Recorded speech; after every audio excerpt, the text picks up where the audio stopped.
Folks, Black Star Network is here. Hold no punches. I'm real revolutionary right now. Black power. Support this man, Black media. He makes sure that our stories are told. Thank you for being the voice of Black America, Roland. Stay black. I love y'all. All momentum we have now, we have to keep this going. The video looks phenomenal. See, this difference between Black Star Network and Black-owned media and something like CNN. You can't be Black-owned media and be scared. It's time to be smart. Bring your eyeballs home. You dig?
Today is Thursday, August 8th, 2024. Coming up on Roland Unfiltered, streaming live on the Black Star Network. Vice President Kamala Harris, Minnesota Governor Tim Walz, they remain in Detroit today for a rally with the United Auto Workers. And while they were doing that, oh my God, Donald Trump was whining and complaining about crowd sizes. And I had bigger crowd sizes than anybody in history, including Reverend Dr. Martin Luther King Jr. Wait till we show you this fool. Also, the Wisconsin DA has charged 4 hotel workers with felony murder in connection with the death of a black man they pinned to the ground. We'll be joined by attorney Ben Crump. Also, the black Texas teen who got suspended last year for his lock hairstyles lost his as part of his discrimination lawsuit dismissed by a federal judge. We'll tell you about that as well and be joined by his attorney. Also, Trump surrogate Republican Byron Donalds literally goes on ABC and defends Trump's attacks, questioning Kamala Harris being black. I got a few words for his ass. Also on the show, Congresswoman Cori Bush has lost her re-election bid after AIPAC dumped $9 million into her campaign. Plus, National Urban League honored Master P. I sat down and talked with him at the convention as well. Y'all, lots to break down. It's time to bring the funk on Roland Martin Unfiltered on the Black Star Network. Let's go. He's got it. Whatever the miss, he's on it. Whatever it is, he's got the scoop, the fact, the fine. And when it breaks, he's right on time and it's rolling. Best believe he's knowing. Putting it down from sports to news to politics. With entertainment just for kicks, he's rolling.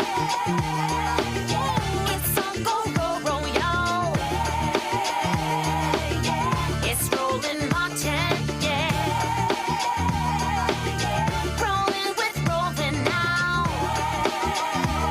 He's funky, he's fresh, he's real, the best, you know he's Roland Martin now.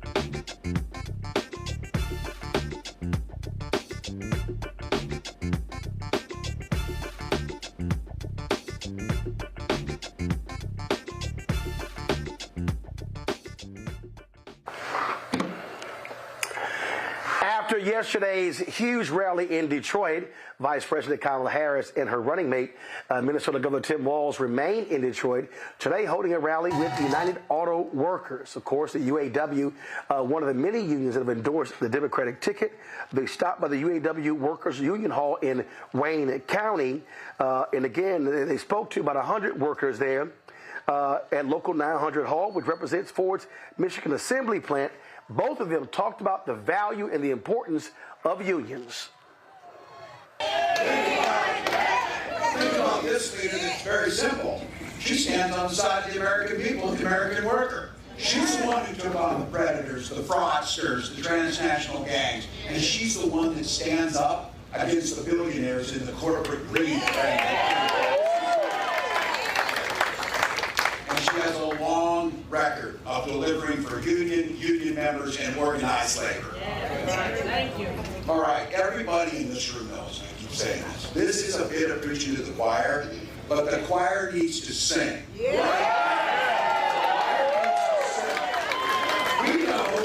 know the unions go to the middle class. The rest of America has to. You know who doesn't believe that? Donald Trump. He sees the world entirely differently. And it really starts with this. When I look at community and neighbors and unions, and the word that Sean said, unity. This guy doesn't know the first thing about unity or service. He's too busy serving himself. Again and again and again, you see it. He put himself above us. He weakened our country to strengthen his own hand. He mocks our laws. He sows chaos and division. That says nothing about how he dealt with his president. We lived through it. We lived through it. He froze in the face of COVID, and our neighbors died because of it. And by doing nothing about COVID, he drove this economy into the ground. And I want to be very clear about this, because there's a lot of lies that happen in here. Violent crime was up when Donald Trump was president. Without even counting his crimes. It was still. So this is very simple. You know it. And it's going to take a heck of a lot of hard work. But this election is a simple choice. What direction and what's our country going to look like? What direction are we going in? You know it. We said it. Donald Trump's going to take it backwards. He's going to back. Our campaign is about saying we trust the people. We see the people. We know the people. You know one of the things I love about our country? We are a nation of people who believe in those ideals that were foundational to what made us so special as a nation. We believe in those ideals. And the sisters and brothers of labor have always fought for those ideals. Always fought for those ideals. And we know we are a work in progress. We haven't yet quite reached all of those ideals, but we will die trying because we love our country and we believe. And that's what our campaign is about. We love our country. We believe in our country. We believe in each other. We believe in the collective. We're not falling for these folks who are trying to divide us, trying to separate us, trying to pull us apart. That's not where the strength lies. And there is that.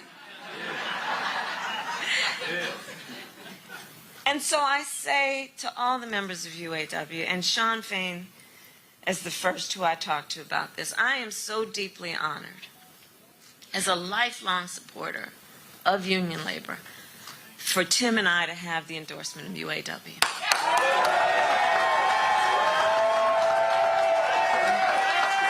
So deeply honored. Because you walk your walk. You walk your walk. And what we know, like we have talked about, we got 89 days to get this done. You know, the one thing about all of us is we like hard work. Hard work is good work. Hard work is good work. The thing that we like about hard work is we have fun doing hard work. Because we know what we stand for. And that's a big part of this campaign. You know, when you know what you stand for, you know what to fight for.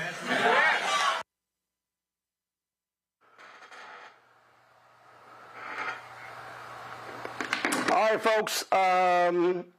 Look, unions are going to play a crucial role in this campaign. Donald Trump has spent lots of time attacking the UAW, attacking them as much as he can. The UAW by name. Yesterday, of course, UAW President Shawn Fain was a bit profane in response to Donald Trump as well. And of course, don't forget, you're the Teamsters president who spoke to the Republican National Convention. A lot of his members are hardcore conservatives, but who's the one that saved their asses? Democrats, when it came to their pension. But we'll see what happens there. I want to go to my panel right now and bring them in. Dr. Greg Carr, Department of Afro-American Studies at Howard University, joining us from Egypt. Glad to have Doc here. Along Victoria Burke, Black Press USA out of Arlington, and also Reverend Mark Thompson of Make It Plain. Glad to have all three of you here. Here's the thing that I find to be most interesting, Lauren. Donald Trump keeps attacking unions, blasted the UAW for not supporting him, called the UAW president out, and I'm like, so you think that's a winning strategy? Okay, let's see if it works. Well, yeah, it's not going to work. Obviously, the unions are going to go for the Democratic Party because the Democratic Party speaks to their concerns on a regular basis. It is outrageous that the Teamsters have not endorsed the Democratic ticket yet after the Democrats saved their pensions to the tunes of millions and millions of dollars. And then Sean O'Brien, for some reason, thought it was a good idea to speak at the Republican convention, which was perfectly outrageous, actually. He is getting a leadership challenge as a result of that decision. There is sort of a tradition with the Teamsters with regard to waiting until both conventions are over to endorse, but it still makes no sense. And so, of course, it's the unions, SEIU. A lot of these unions are very involved in campaigning and knocking doors and handing out lit and putting out flyers and doing all sorts of things that are advantageous for the Democratic Party, as well as it should be, because the Republicans have no agenda for labor, no agenda for the working class that they have articulated. I mean, if I missed it, somebody pointed out, they're not even really talking about issues. And as you saw today at the press conference that Donald Trump had, there's no language specific to working class people or the middle class that the Republicans talk about on any regular basis.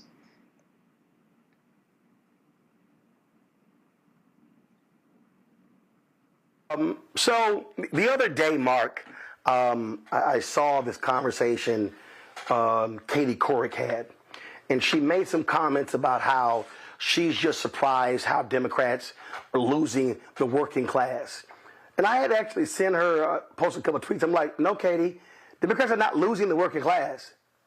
You should be specific. It's the white working class. I lay this out in my book, White Fear. What we have to understand is these white union workers, okay, many of them falling for Donald Trump's nonsense. You saw what happened in Ohio. He beat Hillary Clinton by 450,000 votes. You got these trade workers and others. And the reality is Biden, Harris, and Democrats saved the Teamsters' ass.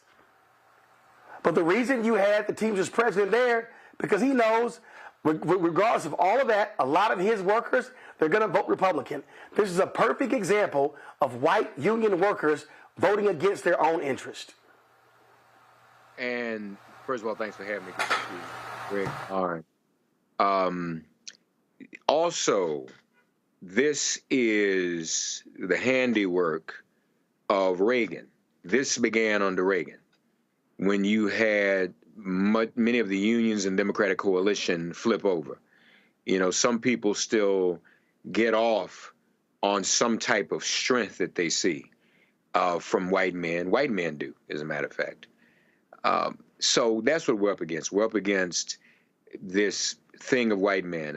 I have every confidence. Of course, Kamala Harris is going to win African Americans. She's going to win Latinos and Latinas. She probably will win white women because of the reversal of Roe, because of the way they voted since the reversal of Roe, because the white women are aware of the mistake they made in 2016. But it's the white men that are problematic. Biden had begun to move college-educated white men, not non-college-educated white men. That's the demographic that Trump kind of has sewn up. But what is going on now, and I think it's going to be challenging even for organizations like the Teamsters to continue to function in the way they are. Tim Walz, somebody said it this morning, I don't remember who it was, but they said it better than me, so I'm stealing this from somebody, I apologize. When I get your name straight, I'll give you credit. Tim Walz is what J.D. Vance would like to pretend to be. He's a real one, all right? He's a regular schmegular white dude that comes from the working class, that comes from Nebraska, all right? So those guys are looking, so wait a minute now, this regular dude like us is in this, and he has all the enthusiasm. He is Coach Walz. If she can cut in, if the rest of the coalition holds, labor, white women, people of color, if it holds, I think if she can get still 1% to 2% of college-educated white men from Trump. She can pull it off. Doesn't need a whole lot.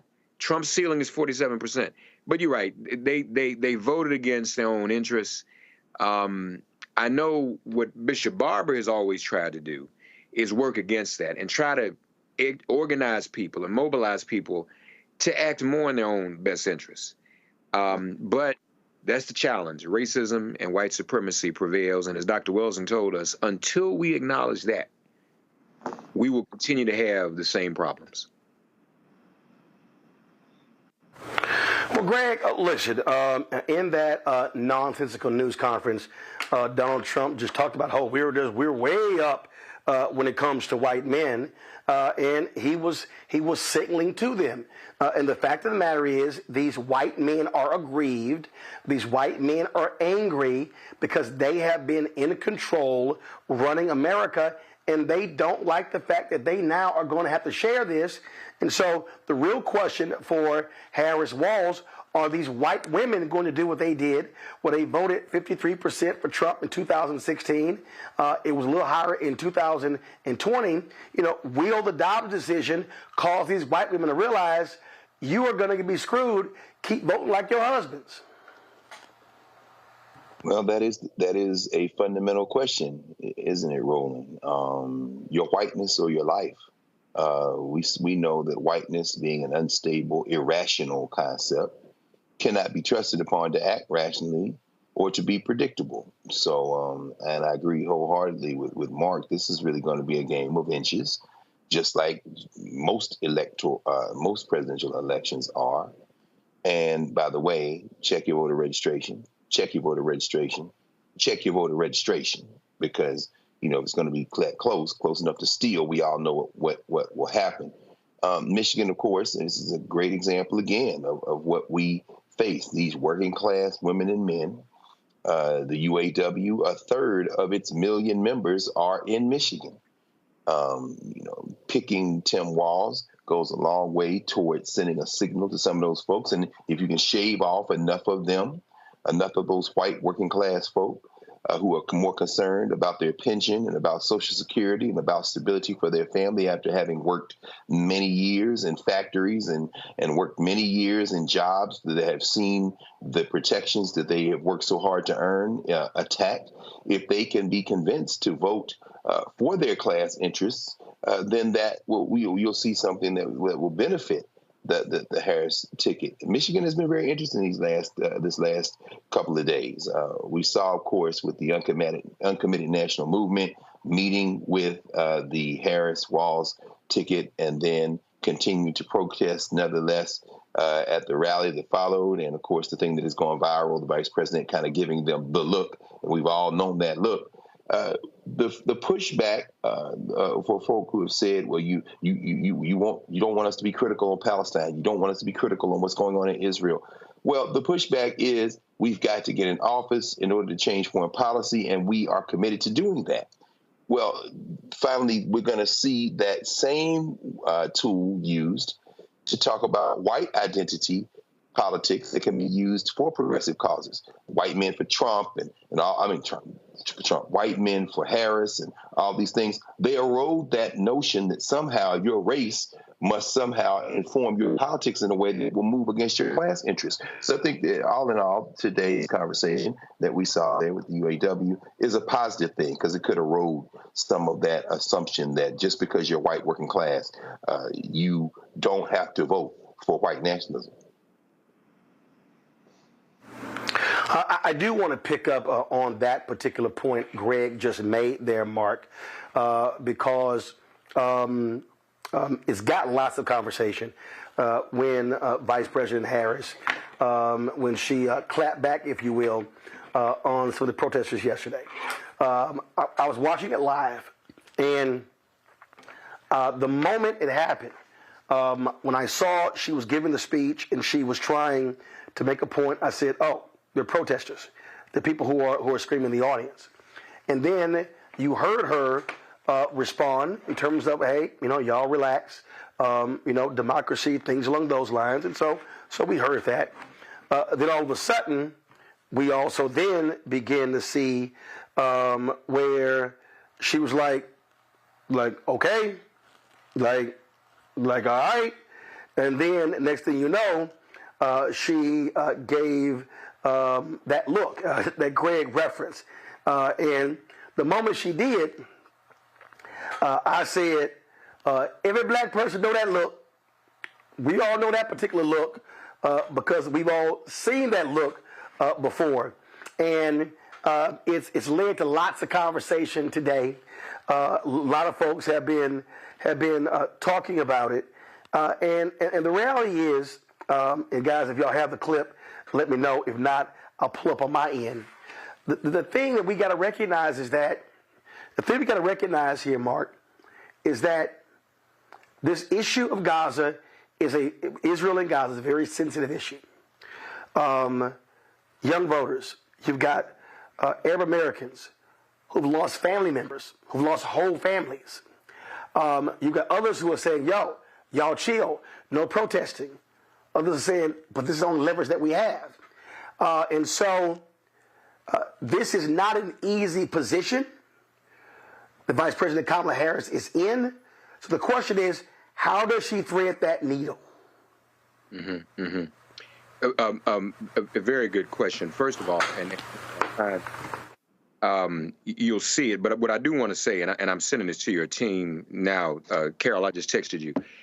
We kind of have to see the whole clip because we saw her pretty much flip them off, give them the black mother look. But prior to that, she said every voice matters. She allowed them to protest. She acknowledged them. She said, okay, I hear you. This is democracy. Every voice matters. Prior to that, she had met with 2 Palestinian activists in the receiving line. One happened to be Cori Bush's former chief of staff. The other happened to be a physician who also is Rashida Tlaib's sister. And they had a very rational conversation. The vice president said that she would be following up with them, put him in touch with her staff. The protesters we've been able to confirm were students from the University of Michigan. Now, it's a very difficult thing to straddle because so this is what is going on. You have many within the Gaza movement, and I consider myself a part of it, many Palestinian activists who feel like they got a victory in her not picking Shapiro. And there was a lot of activism behind the scenes to prevent her from picking Shapiro. But obviously there's more that needs to be done. They want her to continue to call for a ceasefire. They want her to announce her favorability or her favoritism, her preference, I should say, for an arms embargo. That's very delicate because Biden is still the president. So does she say that now? Does she say that'll be my policy? Meetings, negotiations are being sought. Can't go in a whole lot of detail. I'm somewhat involved in trying to facilitate that. What I'm saying to everybody is we need an 89-day ceasefire between the movement and the campaign because we got 89 days to determine who do we want to sit across the table from to negotiate the future of Gaza and Palestine? Do we want that to be Trump? Do we want that to be Harris? The other reality in this, and folks, and I'm sure people appreciate this, you may not be aware of this, but you'll get it when I say this to you. There are still those who are using her not picking Shapiro as a wedge, as an issue to hold over her head. There are those who still believe by not picking him, it was an anti-Semitic move, it was an anti-Jewish move. There are those who are trying to, for an older generation, trying to Hymietown her. For the younger generation, there are those who are trying to Cori Bush her. All right? So it's a very delicate balance. I have been informed that the DNC would like to have some of the families of hostages speak at the convention. Palestinians are saying, well, why not have some Palestinians speak? as well. So all of these things are being discussed behind the scenes. There is a lot of tension as a result of it. And so it's going to be difficult to try to get this done in the way that we need to, in the time that we need to. Roland, I'm sure you have a follow-up. We may have to clip, but if you can't answer now, I just have a question for you, because I came in at the end. The speech she was giving at UAW, it looked like she was no longer on the prompter. That was her speaking extemporaneously. Am I right about that?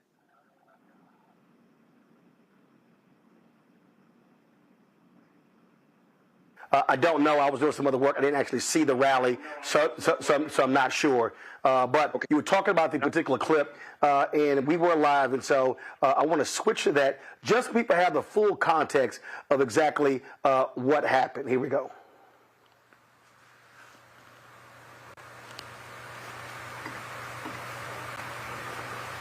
Take our nation backward. And look, as we move our nation forward, Donald Trump intends to take our nation backward. Just look at his Project 2025 agenda. Project 2025.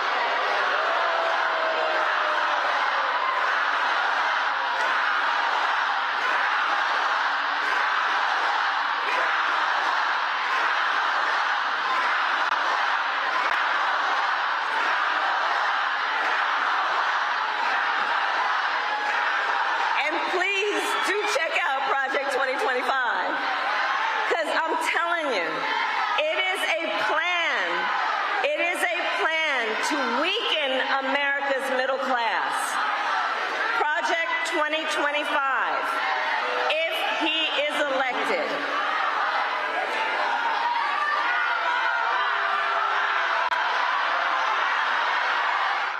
All right, folks. Do this here. So, control room, play it from your end because I'm having an issue with mine.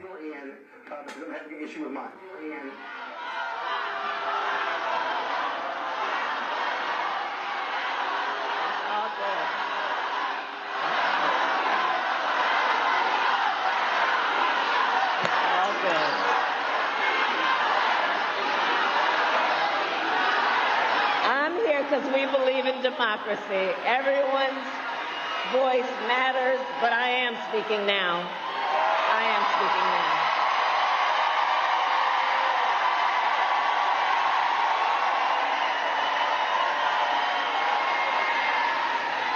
So Project 2025. Look, if he is elected, Donald Trump intends to give tax breaks to billionaires and big corporations. He intends to cut Social Security and Medicare. He intends to surrender our fight against the climate crisis, and he intends to end the Affordable Care Act. You know what? If you want Donald Trump to win, then say that, otherwise I'm speaking.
So Roland, you saw how at first she was understanding and compassionate, and she switched it up. She was understanding. That was a stare down right there, y'all. That again, you saw how she held that stare, and then when she dropped her head, she's like, right. I'm looking at your ass. So, and listen, that's one of those things that, listen, you give folks room, you give them respect. But when they kept going, Black Kamala, the sister, became real evident real fast. And, you know, what's interesting is you have some reporters and others who've been critical, but every black person I know, they like, I done seen that look before. Yeah, well, that's true. And Mark, please, man, finish your point, because you're much more on the inside of this than a lot of us. And I just want to say very quickly that I've had that look in my heart when it comes to a lot of my friends, comrades, colleagues, particularly those who would consider themselves on the left, who, quite frankly, would prefer to, you know, I think the old school Marxists and Leninists might say, heighten the contradictions until they become unavoidable. So a Trump victory might actually work in that idea that it becomes so hard that somehow some revolution will be triggered and people would all of a sudden magically create a class consciousness. And I've had that look in my heart because, you know, for those of us who look at our people and say the people who are most in harm's way, who are not college professors or, you know, academics and quote unquote public intellectuals who play thought exercises with this idea of revolution, for the people who can't afford their medicine, for the people who are looking for jobs, for people who are trying to pay off their student debt, or for people who don't have any health care, it's more important for them to have those immediate solutions. You know, in that moment, I don't know that Vice President Harris did not have another set of messages when she said, if you want Donald Trump to win, just say that. You see, there's an element, and I've been there myself. I understand the arguments in favor of that idea of just pushing it until the wheels fall off and then try to build from the wreckage. But let's be very clear that there's no evidence that I am aware of in modern world history where that has worked. Am I happy with Biden-Harris's policy on Palestine? Hell no. But let me be very clear. If those same protesters had attempted that at the Klan rallies that passed for Republican meetings, there would have been violence. And the question becomes, and I agree with you, Mark, again, just listening to what you're saying here and we'll land this out. The idea is that you want your best opponent across the table. And quite frankly, for ending the war, and I'm in a region right now, if you don't think that every second of the day in Egypt and in all these places in the Middle East, that this isn't the central conversation, you're not paying attention. And I had those conversations for the last week. At the end of the day, right, you've got to understand that you've got to play politics in this moment, and that's a duopoly in the United States as it stands, a two-party system. Which one of them do you want? Right. And remember, Susan Sarandon made the same point in 2016. Well, maybe if Trump wins, we'll get this liberal revolution. It was like, the hell are you thinking? And I'm sure many people are regretting that right now. Let me go to our next story, folks. A story out of Wisconsin. Black man was killed at a hotel. 4 workers have now been indicted. Hyatt Regency workers involving the death of Devontae Mitchell. He was punched and beaten with a broom during a confrontation. Todd Allen Erickson, Brandon Daniel Turner, Herbert T. Williamson, all of Milwaukee, Devin Johnson Carson, South Milwaukee, each face a charge of felony murder. Milwaukee County prosecutors say the 4 men are who they believe played a role in the incident. The 43-year-old died during a deadly June 30th confrontation with security, who held Mitchell down for about 9 minutes. Joining us right now, the family attorney Ben Crump, representing the Mitchell family. Ben, glad to have you on the show. When you look at this here, I remember seeing an interview, Ben, with a brother who worked at the hotel, and he said, well, you know, I wish the man hadn't died. I was in fear that I was going to be fired if I didn't help them. Well, now you're charged with murder. So it's one of those things. The brother was so concerned about losing his job, he might not lose his freedom. Exactly, Roland. You know, I think there are certain people in the video that were less culpable than others when you look at them punching him and hitting him in the head with a metal baton and holding him in that prone position for 8 to 9 minutes while he's saying, let me breathe, is reminiscent of the tragic killing of George Floyd. But the Hyatt and Ambridge Hospitality are responsible because they should have trained their employees to call the police. You don't try to detain anybody. What was his crime? He was asking for money out in front of the parking lot, and for that, you give him the death sentence. I mean, it is a very difficult video when you think all they had to do was let the man leave the premises, but no, they decided that we got to detain you. We're going to make sure that you're held accountable because you're trespassing. And for that they're all looking at jail time. And the Hyatt, if they don't come and remedy this problem, those folks, rightfully so, with righteous indignation, are going to continue to disturb the peace at the Hyatt Hotel because Devontae Mitchell blood is on the hands of the Hyatt Corporation. Well, I don't understand. Again, watching this video, why in the hell are you kneeling on the guy? And now you got these workers coming up to the person who's recording. They got more indignation because somebody's recording as opposed to these folks who are kneeling and sitting on this man and literally squeezing the breath out of his body. And started verbally cursing and threatening the people who were videotaping on their cell phones. I mean, a man is saying, I can't breathe. If we've learned anything from George Floyd, when black men are in that prone position saying, I can't breathe, why don't you believe them? Why do you continue to torture them to the point of death, where the cause of death is positional asphyxiation because he lacked oxygen to his brain?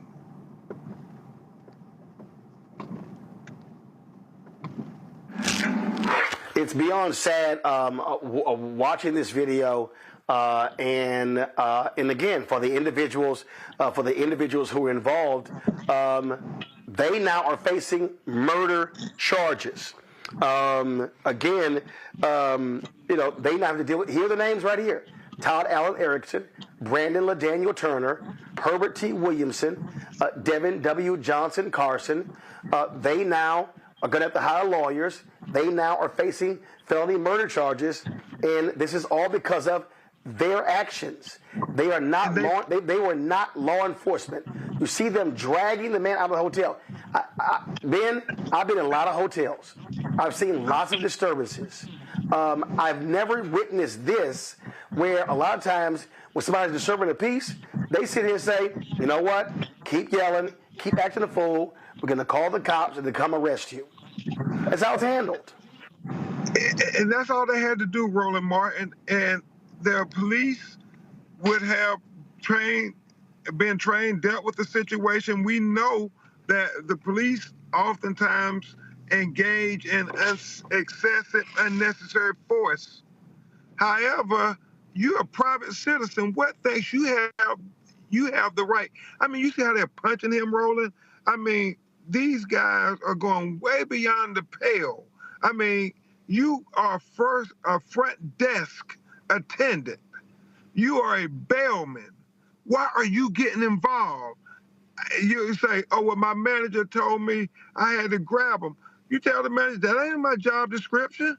In fact, the Hyatt has fired everybody because they said they trained them to call 911. You don't try to detain a person. And it just, I don't know, Roland, Martin, to you and Mark and everybody on the panel, Doc. I mean, how many times black people got to say, I can't breathe before America starts to believe us? The fact that here we are tomorrow, the 10-year anniversary of Ferguson, and we're talking about, with Governor Walz, the George Floyd case again, about the reaction and the emotions of black people watching us needlessly and senselessly being killed because people don't have the consideration to offer us humanity when we say we can't breathe, when we are in our own homes like Sonia Massey saying that I rebuke you in the name of Jesus. You use unnecessary, unjustifiable, and senseless force to kill us. And right now, we're at the crossroads, and everybody, Devontae Mitchell, blood is on the hands on these ballots. Sonia Massey, blood is on these ballots. Tyree Nichols, blood is on these ballots. We have to vote like our children's lives matter, because in many instances, they do.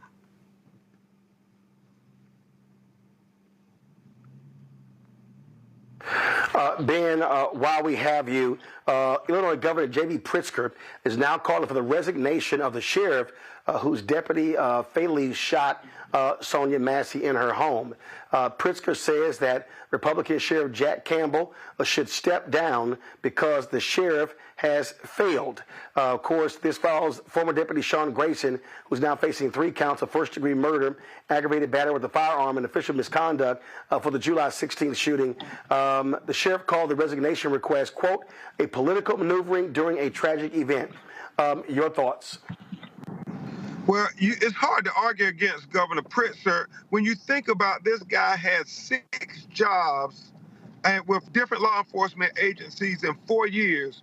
And the fact that it's pretty evident now that this sheriff did no background check or anything is as if he was doing a favor for one of his captains or supervisors who the shooter of Sonia Massey was engaged to his daughter. So when you skirt the rules and you hire substandard, subpar officers who, when you listen to the audio from the Logan County Sheriff's Department, when they said, you've been here 7 months, we don't even know how you still have a job. That's how derelict they felt he was, but yet you bring him in and you cut corners, and then he shoots Sonia Massey in her for no apparent reason. Then I believe the governor is not out of line when he says you have to resign because you failed at your job to hire law enforcement that was appropriate to do the job. And so, Roland, I mean, they talk about affirmative action. The affirmative act here was for the white guy to get a job that clearly he should not have gotten. Indeed, indeed. Attorney Ben Crump, we appreciate you joining the show. Thank you so very much, my brother. Thank you so much, Roland. Love you, brother. All right, folks, going to go to a quick break. We come back. Donald Trump held a news conference today. Sounded like an absolute damn fool. Oh, wait till we play for you how he said, my crowds are bigger than Dr. King. I'll be right back.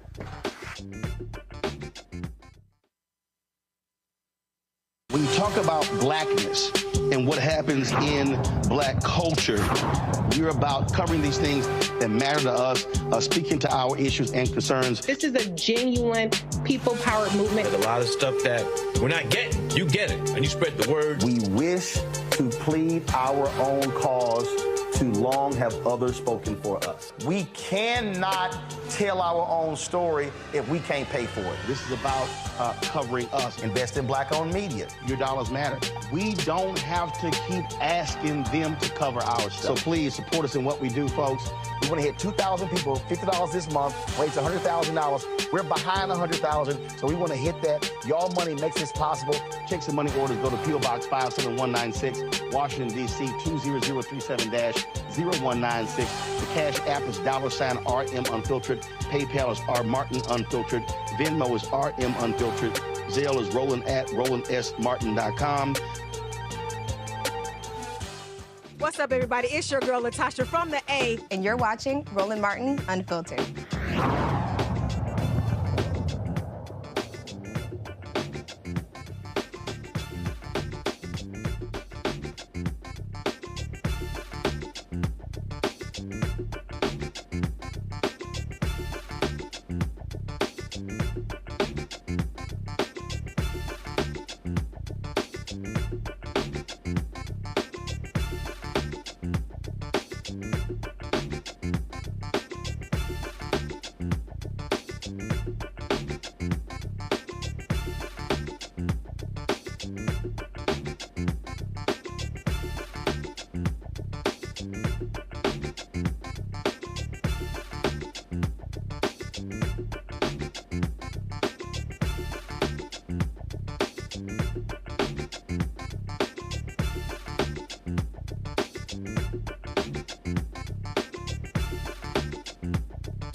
Now, y'all know damn well we ain't broadcasting no Donald Trump speech on the Black Star Network, no news conference.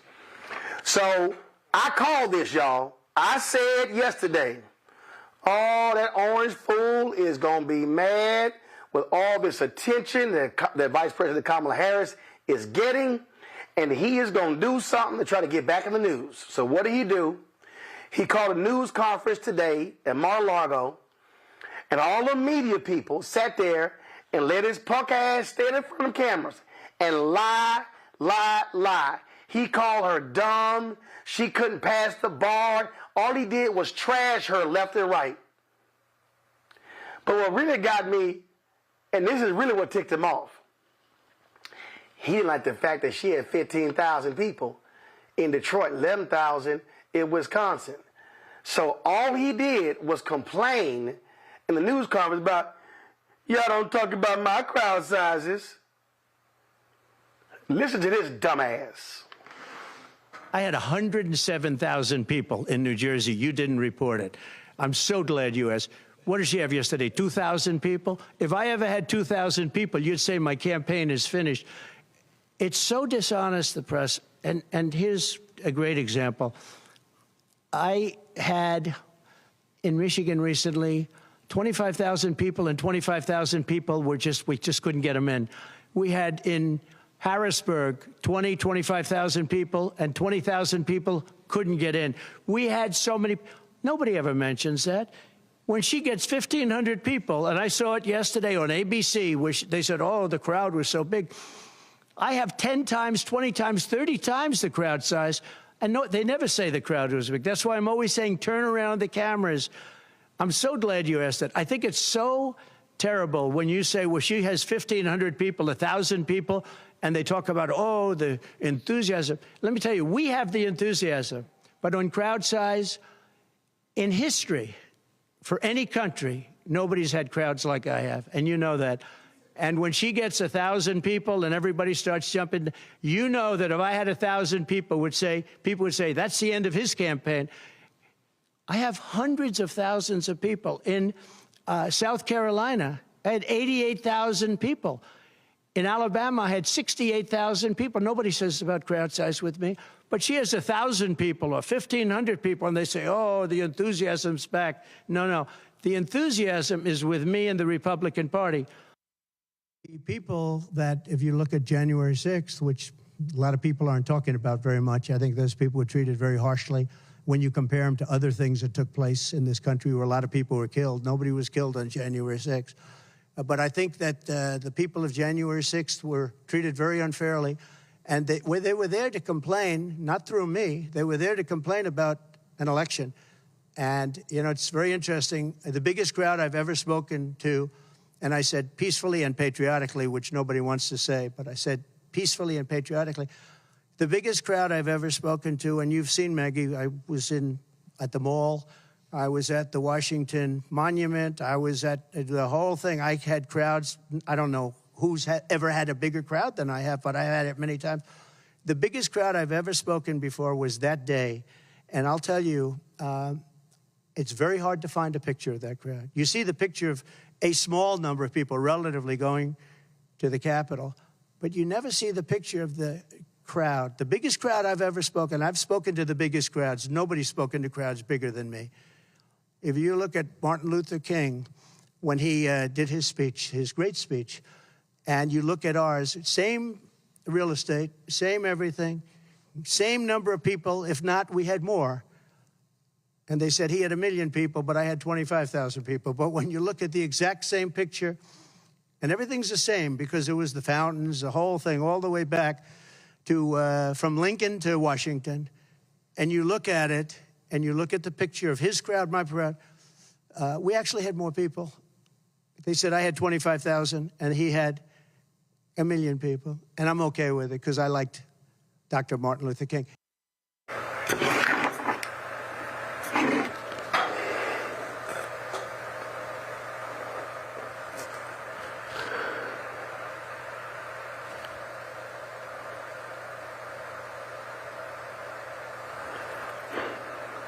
Gone. Gone.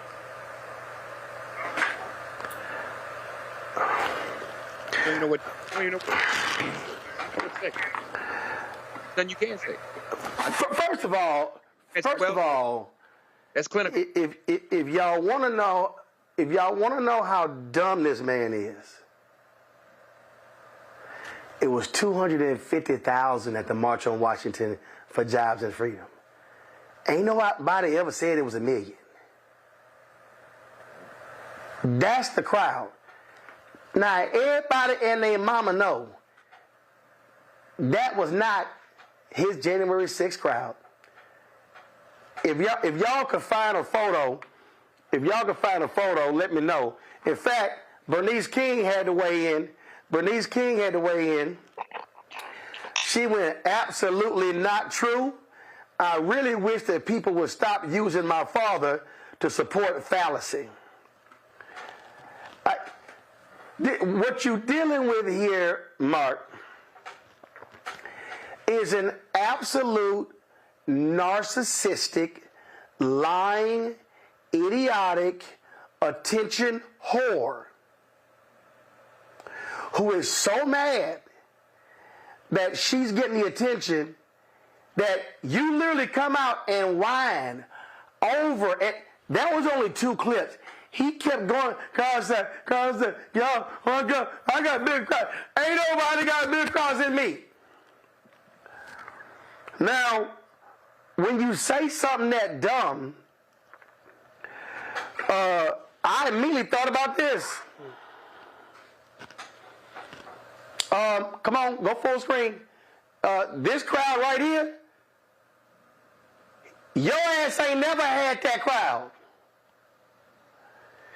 This is the 2009 Obama inauguration. We all know that Donald Trump did not have people going from the Capitol to the Lincoln Memorial. And here's the thing, Mark, them punk-ass reporters who love to kiss his ass didn't challenge him, didn't say, why you lying? Because they want that freak show back in the Oval Office. Yeah. Yeah, and to be clear, his base is white men. So he's pushing all those buttons.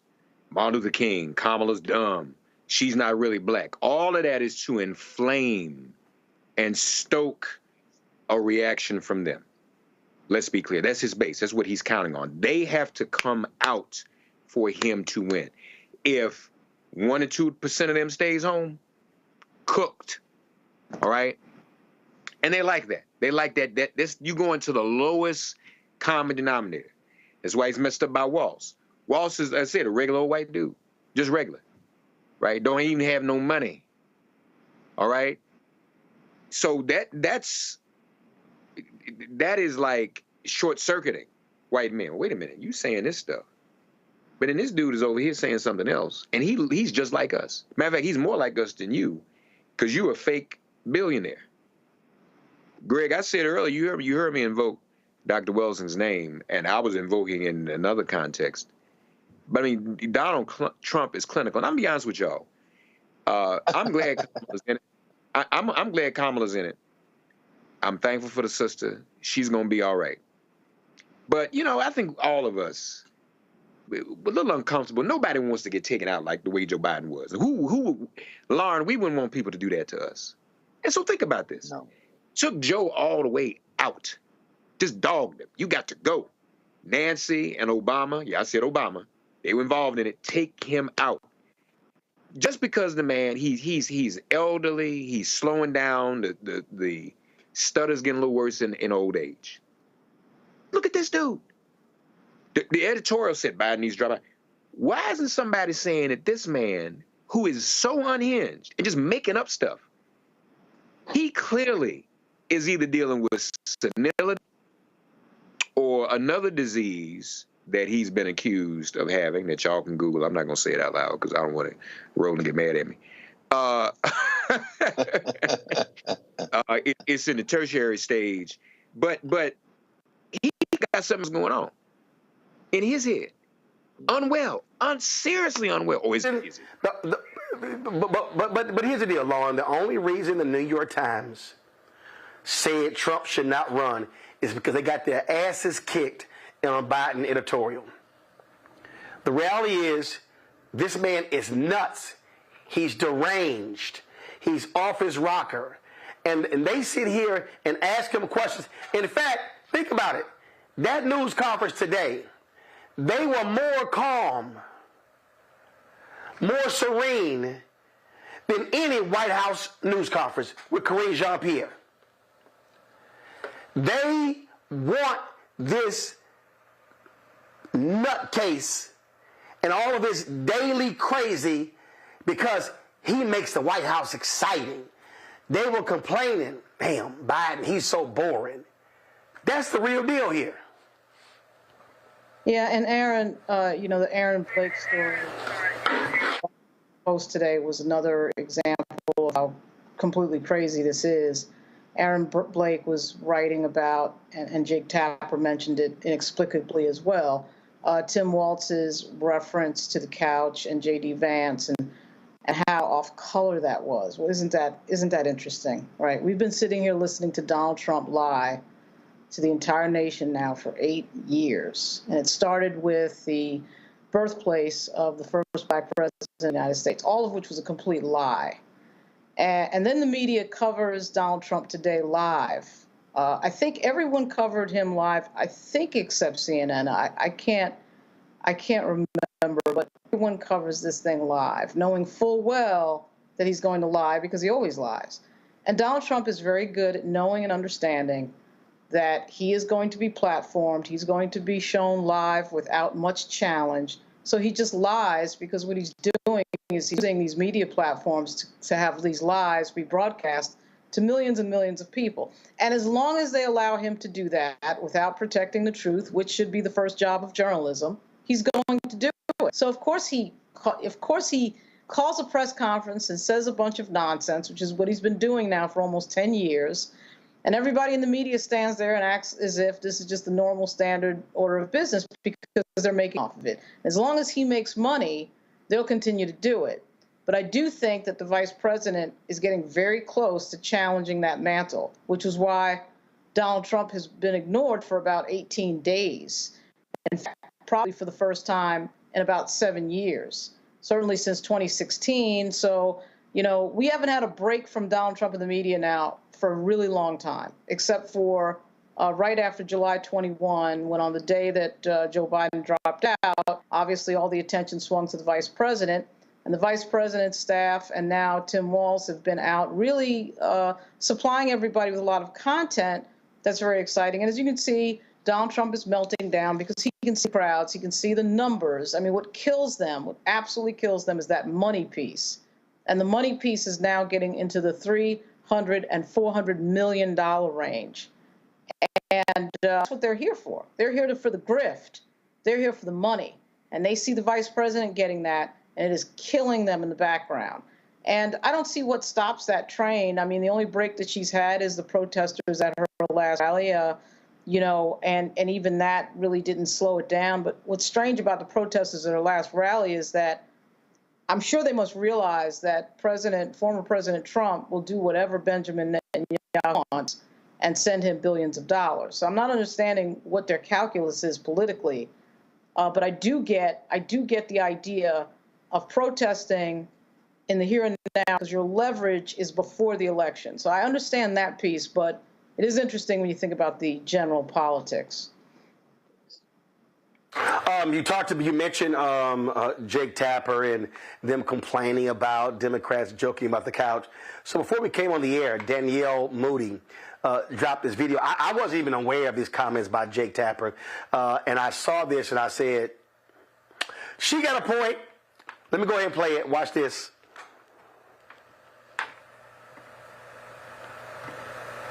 Governor Walz's joke about J.D. Vance getting off of the couch is gross and a horrible smear, and he's revolted, and he's asking questions about what happened to our slogan of when they go low, we go high.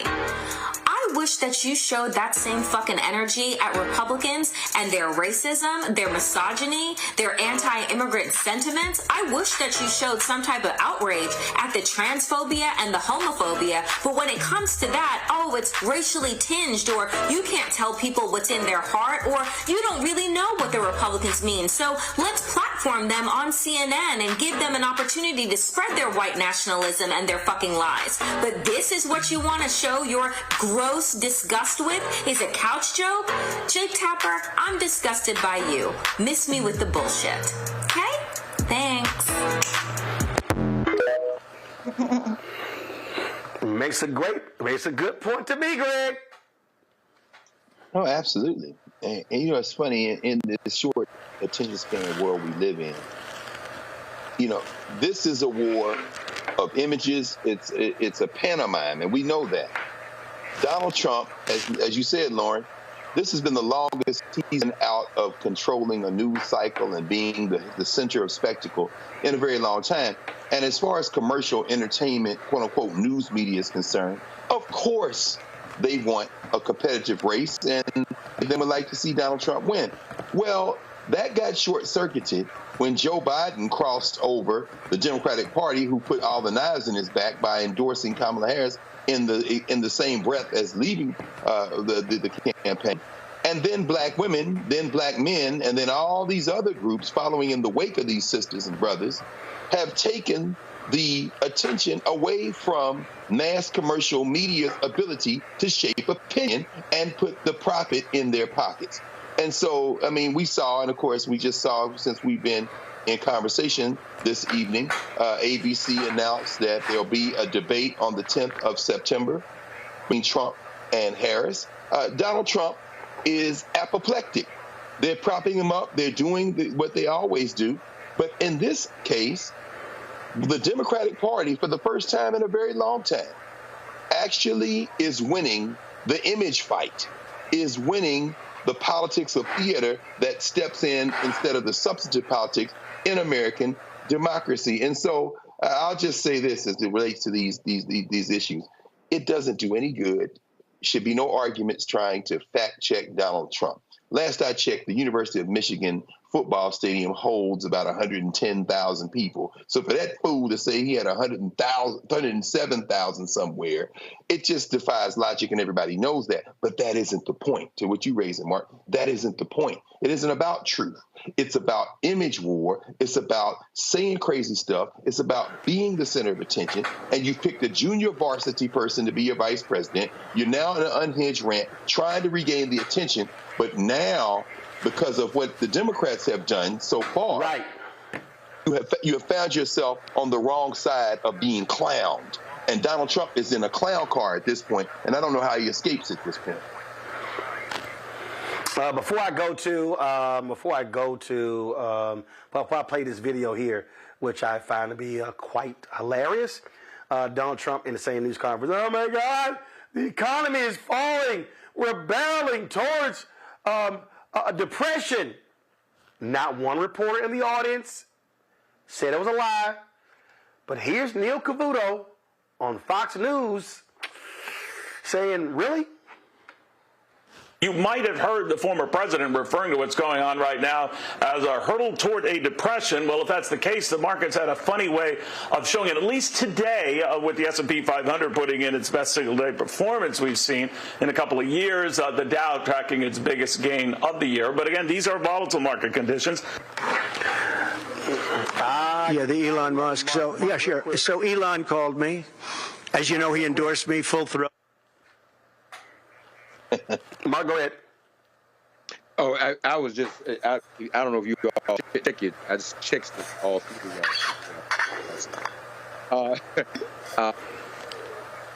Greg's right. This, and I want to quickly say, hey, Mark, your audio is breaking up. You're hearing like every fourth word, so let's actually just try to get the audio fixed. Not sure what's going on there, but go ahead and talk now. Let's see if we can hear you. Is this better? Am I coming through clearer now? Now go ahead. Now you go. Now you go. Go ahead. Okay. It's definitely great. It's definitely about image. It's also about appealing to that base. I just sent you all a text. I'm not going to talk about it on air, but it might be an explanation as to his behavior. And that's been out there for a few years. There are even more recent articles on this subject. But he's desperate. He has no plan. He's really not even having any events. No events. Mm-hmm. Roland, you and I have been talking offline with others about the mainstream media demanding Kamala sit down and do interviews, which I don't know if that's a subject you want to get into, because that's like, okay, but why are you making demands of her and not scrutinizing his campaign more? Listen. First of all, the reason I'm not getting into that is because that's a right-wing talking point. J.D. Vance has been driving it, and then hoping the media picked it up. I saw a piece in the Daily Beast, so they want to make this a thing. I don't give a damn, okay? So I'm not following their lead. I understand politically why she's not doing interviews, and so guess what? You run your campaign. So listen, the New York Times has been whining they never got a sit-down interview with President Joe Biden. They whine about other things. I don't really care what they think. And so what we're dealing with here is they are desperate, and they're angry. But here's the deal. He doesn't need to do any events because his base, they're not going anywhere. And guess what? Republicans are falling in line. So everybody who's watching, understand, the election is not over. Not one vote has been cast yet. But I can guarantee you one thing, MAGA will be showing up. And the only way you can defeat him is if more of us show up to beat him. That's what has to happen.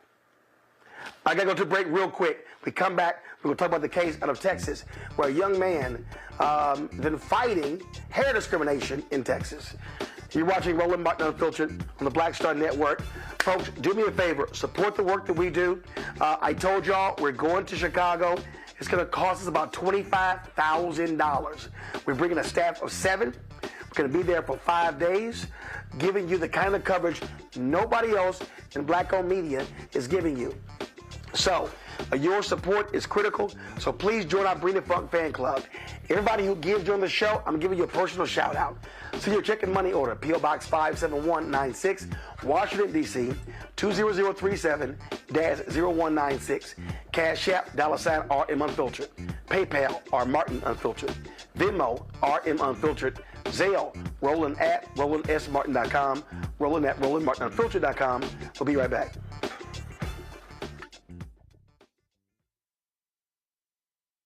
Next on the Black Table with me, Greg Carr.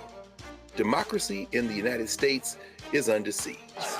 On this list of bad actors, it's easy to point out the Donald Trumps, the Marjorie Taylor Greens, or even the United States Supreme Court as the primary villains. But as David Pepper, author, scholar, and former politician himself says, there's another factor that trumps them all and resides much closer to many of our homes.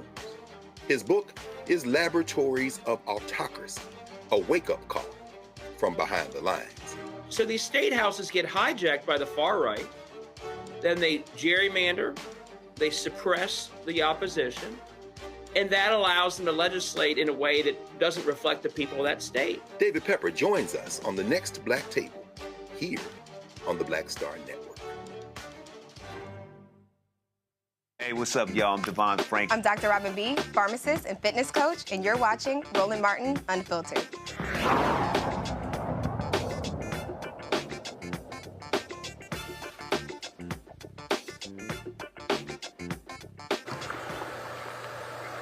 A Texas federal judge has dismissed most of the claims filed in a racial hair discrimination lawsuit by a Texas teen who has been battling the school district. Darrell George's battle with Barber Hills High School in Mount Bellevue, a town about 40 minutes outside of Houston, started last summer when he was suspended over his natural locks. They had been going back and forth.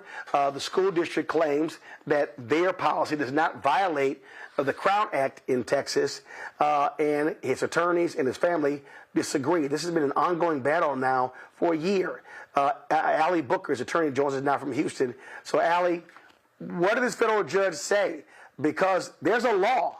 There's a law in Texas. And how are they just circumventing the Texas law? Well, what they're trying to say is this isn't about race. So, Mr. Martin, they're trying to argue that the Crown Act isn't a race-based act, which it isn't. However, anyone is protected underneath it, and it is a race classification. So, we're more than likely going to have to appeal that ruling as it relates to the finding on racial discrimination, because we don't agree with that. We are happy that gender is still in, but this is a race claim and it must be recognized as such. Okay, so you're going to appeal. What is his current status? Is he still suspended? Is he still being separated? What's going on? Yes. Well, currently, he's getting ready to start school. So he's taking a base. Nothing has occurred yet. But, of course, in due time, we know he's not going to cut his hair. School is going to start. They're going to say that he is violating the dress code, believe that it's going to start over all over again. We do have a meeting where we're going to sit and see if we can come to some sort of agreement to keep Darrell in regular instruction. If not, we're going to have to take that matter to the courts and fast, Mr. Martin, because school starts next week.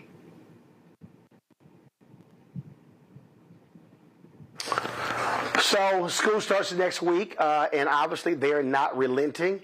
What has been the impact on his academics? That was an issue that we asked last year. The impact on Darrell? Yes. Well, I just spoke, and it's funny that you asked that. Darrell just texted me and said, please, make sure you move for that injunction. I do not want to have to go through this again. I can't believe in this. Those were his words. So I'm going to have to move forward. I'm going to have to move quickly. Darrell is very happy about the fact that his case is alive. We should understand he's grinning ear to ear on that issue. However, he does understand that there is a fight before him, and he does know what they're going to try to do to him, and it does scare him, Mr. Martin. Well, this is no shock. This is what a lot of these Texas folks do. They want to ignore that law, and hopefully Congress will get his act together and pass the federal Crown Act. It got through the House, but Republicans blocked it in the United States Senate in the last session, and so we'll see what happens next. Allie, we certainly appreciate it. Thanks a lot. Yes, sir. Thank you. This right here, Greg, is one of those policy matters that, again, changes if you've got a Democratically controlled House, Democratically controlled Senate, and obviously you control the presidency. The fact of the matter is, Republicans always, they talk about, how they care about black folks, and, you got Byron Donalds, I'm going to deal with his ass next. Oh, we don't see race. People come up to me and they want photos with me, not because I'm black, because I'm Byron.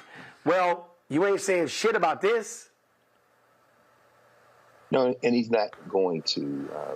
Byron Donalds is a spectacular example of toadyism, a rent-a-Negro phenomenon. But in this specific case, it's very interesting when you look at Judge Brown's opinion, saying that there's no case law to support a First Amendment claim for protection of hair length. This is an opinion. There's a theory in critical race theory called legal indeterminacy, where you can have the same set of facts and come up with a variety of different interpretations. This is a classic example of this. Another judge might say there is a First Amendment claim, regardless of whether there's a body of case law or a 14th Amendment claim. But the judge hearing this case is a clown judge. That would be Judge Jeffrey Brown, a member of the Fellow Society since the late 1990s, a Trump appointee, and a person that Vanita Gupta, on behalf of the Leadership Conference of Civil and Human Rights, wrote a letter to the United States Senate at the time of his attempted confirmation in 2019, saying that he must not be confirmed. This is a clown who refused to say whether Brown versus Board of Education was correctly decided. This is a clown who has come up against LGBTQIA rights, who has come up against women's health care, who said that short of an 1861 moment, I don't know what we can do about cases involving everything from a woman's right to terminate a pregnancy to same-sex marriage. 1861 would, of course, be when the Civil War started. In other words, Jeffrey Brown is a clown. And so his interpretation of whether or not this young man has been discriminated against cannot fall under the rubric of legal decision-making, but rather ideological decision-making. He is an ideologue, and that's why you fight elections to win elections and to appoint judges to the federal bench who are not Jeffrey Brown. So this can't be read as a legal argument. This is an ideological argument, and Jeffrey Brown's an ideologue. And listen, Trump wins, Lauren, you're going to have a lot more of nutcases like him on the federal bench. Yeah, I mean, I think the case begins and ends with the fact that this is a Trump appointee. There's really nothing more to talk about. I don't know that it would have made any difference what the arguments were legally or anything else. One of the things about the Federalist Society and the MAGA right and a lot of these Trump supporters is they're always trying to deny that there is any sort of issue that has anything to do with racism. They're denying racism, period. They think racism doesn't exist. It's a figment of our imagination, and that 400 years of history is completely irrelevant. So that's basically the fact on that. I think the Crown Act passed the House outside of this Congress, but it would be nice if the Democrats in the Senate run by Chuck Schumer would actually make this a priority, such that you tuck some of this language in a bigger bill. And for whatever reason, it's not a priority for the Democrats in the Senate. It should be. And I'm not sure why that's being held up or why that's a problem. But at any rate, anytime Joe Manchin wants something, that sure as hell is a priority that gets tucked into legislation. So it would seem to me that something as straightforward as the Crown Act could happen for the Democrats as well in the Senate. So at any rate, but this particular moment is brought to us by a Trump appointee. What a shock. Mark? No surprise here. And his statement about how, and I'm paraphrasing, sometimes bad things happen, but that doesn't make it against the law or make it unconstitutional. That is a hell of a statement to make when we're talking about, here it is, I want to get it exactly right. He wrote, not everything that is undesirable, annoying, or even harmful amounts to a violation of the law, much less a constitutional problem. But we have the Crown Act. And for him to be so dismissive, we're talking about a young man here. We know how fragile our young people are. So to leave him demoralized with no relief for the discrimination he's endured, it's 2024. Why are we tripping off of hair? Why can't people wear their hair the way that they want to wear their hair? That's what self-determination is. So Trump appointee, we know who he is. Again, folks, this is why elections matter. When nobody remembered in 2016 that presidents appoint judges, all right? I hope we get that now. And so this is why everything we do, some people say, well, you know, this doesn't really matter. It doesn't matter if I vote or not. It does. It always does. And this is a perfect example. Imagine if this was one of our children, your own child, who was told he could not wear his hair the way he chooses to wear it. Your own daughter, your own son. This is horrific. And we got to keep this young man prayed up. And we have to, as a community, let him know that we all support him. Otherwise, this could damage him for the rest of his life. That's right. Indeed, indeed. All right, y'all. So let me deal with this fool, Florida Congressman Byron Donalds. Sunday, he was on ABC This Week, and he was questioned by George Stephanopoulos about Donald Trump's attacks on Vice President Kamala Harris when he spoke to NABJ. I don't use, and let me just be real clear, I don't use words like coon, Uncle Tom, sellout, Oreo. I don't use any of those words. I don't like to use them against black people. I don't allow them on my timeline on social media. But when I sat here and watched this fool, Byron Donalds, embarrass himself, embarrass his family, embarrass his ancestors. And what got me the most is, how your ass gonna do this when your wife white? Your kids ain't no different than the Vice President Kamala Harris.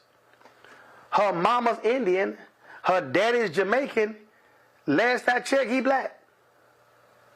Now, let me be real clear. There are some white Jamaicans. I've met them. But her daddy black. And he sat his Bama ass on ABC and said, this trash. Former President Trump questioning the Vice President's racial identity. Well, first, George, in Chicago, he was responding to a question from, I believe, Rachel Scott. Like, this is really a phony controversy. I don't really care. Most people don't. But if we're going to be accurate, when Kamala Harris went into the United States Senate, it was AP that said she was the first Indian-American United States Senator. It was actually played up a lot when she came into the Senate. Now she's running nationally. Obviously, the campaign has shifted. They're talking much more about her father's heritage and her black identity. It doesn't really matter. The president mentioned it. What he also talks about far more frequently is the fact that Kamala Harris is the person who created this massive inflation, which is destroying black families, white families, Hispanic families. It's her failure as border czar that has left our southern border wide open, more than 10 million illegal immigrants coming into our country, record fentanyl coming into our country, which has killed more Americans than at any other point in the history of our country with respect specifically to fentanyl, and the fact that she and Joe Biden have unleashed one of the worst foreign policies in the history of our country that has us on the verge of World War III. That is Kamala Harris's record. President Trump talks about that frequently, but yes, he did mention it in Chicago in response to a question from Rachel Scott. And you just repeated the slur again. If it doesn't matter, why do you all keep questioning her identity? She's always identified as a black woman. She is biracial. She has a Jamaican father and an Indian mother. She's always identified as both. Why are you questioning that? Well, George, first of all, this is something that's actually a conversation throughout social media right now. There were a lot of people who are trying to figure this out. But again, that's a side issue, not the main issue. The main issue. Sir, one second. You just did it. You just did it again. Of the United States. Why do you insist on questioning her racial identity? You want me to talk? I want you to answer my question. George, now that you're done yelling at me, let me answer. He talked about it on the stage yesterday in Atlanta for, 2 minutes?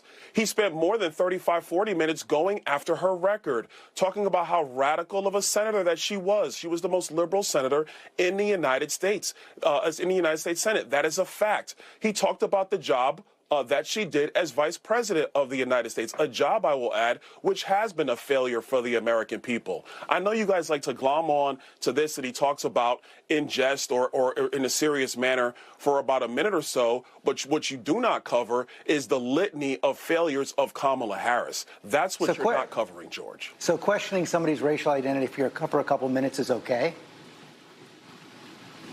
George, I'm going to tell you again, he brought it up. AP is the one that wrote the headline when she first came in to the United States Senate. Didn't talk about her being black, talked about her being the first Indian American senator. AP brought that up. I mean, George, we could have this conversation for the entire segment, but none of this matters to the American people. What matters to the American people is, are we going to have the same policies of the Biden-Harris administration that has been destructive of the American people, or are we going to have the policies of the Trump administration, which put America first, had low inflation, prosperous Americans, no matter your race, no matter your color, no matter your creed, and a foreign policy that kept America safe? Those are the facts that truly matter, because this issue is going to come and go. The lives of the American people is what's going to remain, and that's what matters more than anything else. If it doesn't matter, I don't understand why you keep on repeating it, why the president keeps on repeating it, why those introducing the president yesterday George, keep on actually, repeating I'm not the one who keeps repeating it. George, you're the one that's bringing it up now. That's you. You've done it. I understand why Sir, you you've done it.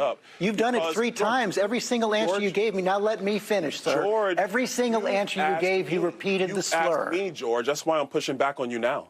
George, you asked me the question 3 times. I responded, but I'm. And every single time you repeat the slur. That is exactly my point. You simply can't say that it's wrong. George, so then what you're saying, and I want to get off this topic because it's not the only thing that's going on. But George, now you're saying that AP is the one that slurred Kamala Harris, because those are the facts. You can go to the internet and look at the clips, George, if you want to, or we can talk about this now. I prefer to talk about the future of our country, because the American people are struggling. The American people do need serious policy decisions to be made, and they need serious leadership on the world stage. Kamala Harris has not proven that she can do that. Donald J. Trump has proven that he can do that.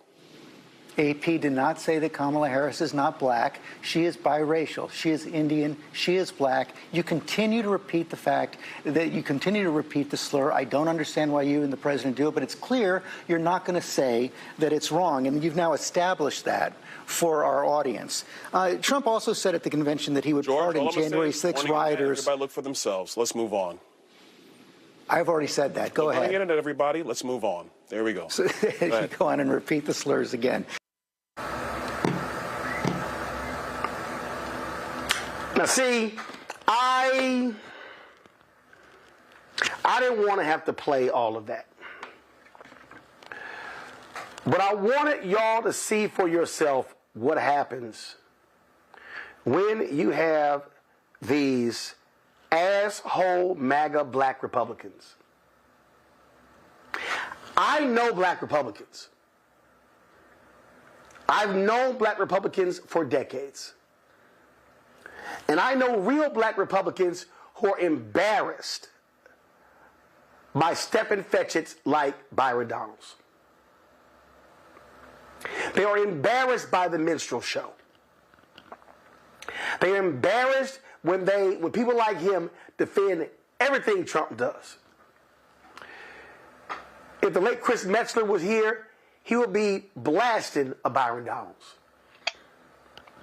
When I think about other black Republicans over the decades, they shake their head when they see fools like that. Donalds would do anything to kiss Donald Trump's ass. And yes, Byron Donalds, on ABC this week, you look like Stephen from Django. You sounded like Stephen from Django. All you had to do, a black man married to a white woman with biracial kids, is say, Vice President Kamala Harris is biracial. She's black and she's Indian.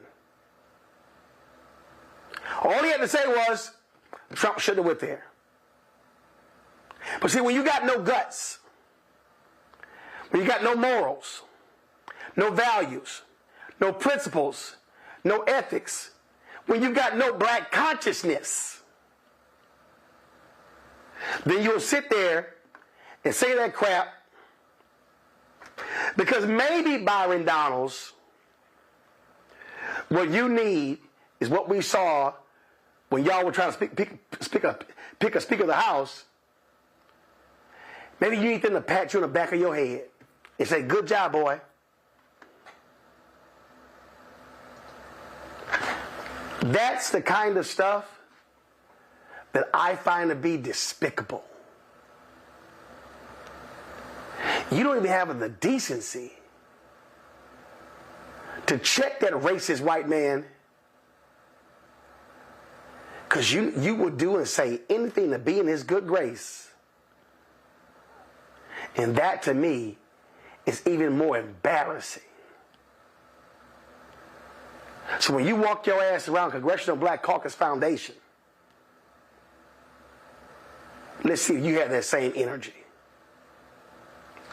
Mark Thompson. Yeah. I know you don't like names. I looked up when you said step and fetch it. I wholeheartedly agree. And I don't mind name calling, but I'm going to refrain out of respect for your show. It's really incredible. This is 2024. Who does not have biracial or multiracial relatives in their family today? Who doesn't? And what is J.V. Vance and his wife? What are they? What's going on there? So for people to keep repeating these slurs, for Byron Donalds to keep, you're right. I mean, he has a white wife. He's, I don't know whether they have children or not, but if they do, they are building a multiracial family. He mentioned something though, folks. So I want to bring this back home. He got biracial kids. That's right. That's what I thought. I wasn't sure. But I want to bring this back home, Lauren and Greg, too. And you all know this. Online, right now, you got black accounts. I put in air quotes because we don't always know who, I don't know why that's doing that. We don't always know who some of those people are. I did my favorite. Because Mark, that's the new, Mark, that's the new iPhone feature. When you do that, it creates that celebration balloon effect. But go ahead. But I'm not on my iPhone, so I don't know why it's doing that. But anyway, I'm just trying to tell you that's what happens. But listen, I'm gonna restart. But listen, let me just say this: on some of these accounts, social media, you have black folk questioning her identity as well. Okay, raising questions about who her parents were, whether her father is actually black, even though he's from Jamaica. There's even one popular account got millions of views with this dude saying that her father's not a real Jamaican, that he's actually Indian and from India himself. My camera's back up control. He's actually from India himself, and he immigrated to Jamaica. I'm like, where y'all getting this stuff from? So there is this obsession with her, trying to other her. We got to cut that out. We really, really have to do that. Byron Donalds is a clown. We know that. And again, he's following the Trump script. This is the appeal to the lowest common denominator. And, I have to wonder how many of these so-called hillbillies, as J.V. Vance would call them, themselves, like he does, have a woman of color in their lives. Well, Lauren, here's the whole deal. And when he goes, a lot of there's a discussion on social media. I'm like, dude, you're a member of Congress. I mean, get a grip. So, I mean, again, all he's doing is just kissing Trump's ass at all turns. He doesn't even have the guts to say, he shouldn't have said it. This is not a conversation. My kids are biracial. Move on. Right. Yeah, well, he's not going to say that. He's never going to say that. The story of Byron Donalds and the saddest thing really about Byron Donalds is that he knows exactly what he's doing. It's completely intentional. It's not accidental. It's not because he's stupid. It's not because he doesn't know what he's doing. He knows exactly what he's doing. And for whatever reason, he has decided to be the consensual manservant of Donald Trump. He's decided to be the Trump chaperone, the Negro by the door of white supremacy, whatever the heck you want to call it. He's intentionally wanting that role. That is the role that he wants to have. I think he suspects that he might get something out of it, maybe a cabinet position, but he's trying to show more than anything that he is the loyal manservant. That is the role that Byron Donalds, that's what we're watching in contemporary times. You know, we're watching effectively an archetype from the 1800s. And that's sad. It's sad that somebody black in this country thinks they have to stoop that low to anybody, white or black, in this way. But it's particularly humiliating to watch in the context that we live in today, because there really is no reason for it. I mean, there really is no reason for any of that. Byron Donalds has come a long way. He had a criminal record and ends up as a member of Congress. And yet, for some reason, he feels like this is what he has to do to succeed. And even dumber, he thinks that nobody else can figure out what this is. But, you know, I got to say, the fact that he won't tip the bit is really weird to watch, very strange and emasculating and odd. I mean, I just can't understand it. I mean, most people, a lot of these black Republicans are really good at understanding when you get to that point where your personhood and manhood and self-respect is slipping away, so you keep your mouth shut. You may not want to say publicly that you're in disagreement with Donald Trump, but you keep your mouth shut. And for whatever reason, Byron Donalds is intentionally doing this, and it is something to watch. I mean, I just can't believe it. It just makes me think about the old movies before Step and Fetch It, and even those guys probably were aware of their position. But to be doing this in contemporary times is just unbelievably embarrassing. We sick. Yeah, we sick indeed. Lauren Victoria Burke, I'm gonna tell you, you've had some compelling descriptors over the years, but I promise you, consensual manservant has so many different ways. I think that is my favorite way to describe the congressman from Florida. Consensual manservant. I mean, there ain't a number of directions we could take that. I'm just gonna let that. Like, that's a beautiful thing. You know, and I think you're absolutely right, Lauren. Byron Donalds is after certainly one thing, regardless of whatever else he's about. He's about his wife, Erica. Erica Donalds wants to be Secretary of Education, probably, in this country. This is a clown who was on the board of Moms for Liberty, on her local school board in Florida, who hitched her star to the wagon of DeSantis in Florida until she switched over to John Trump. And she is dangerous.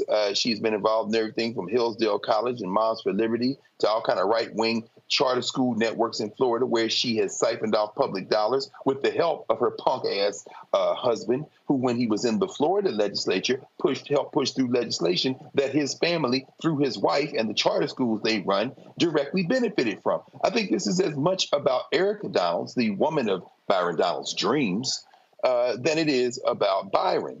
You know, unfortunately, of course, Byron Donalds, who passed himself off as a fake Jamaican for 15 seconds at Florida Agricultural and Mechanical University in Tallahassee, coming down from New York. Unfortunately, Byron Donalds, who said that, you know, the black family was more intact prior to the end of segregation, which, of course, would have meant, if we had gone back to those days, that he could not marry the woman of his dreams. And by the way, shout out to Tim Scott for marrying the woman of his dreams a couple of days ago. But Byron Donalds is a means to an end. He is a consensual manservant, to quote Lauren Victoria Burke, whether it be to his wife Erica or to Donald Trump.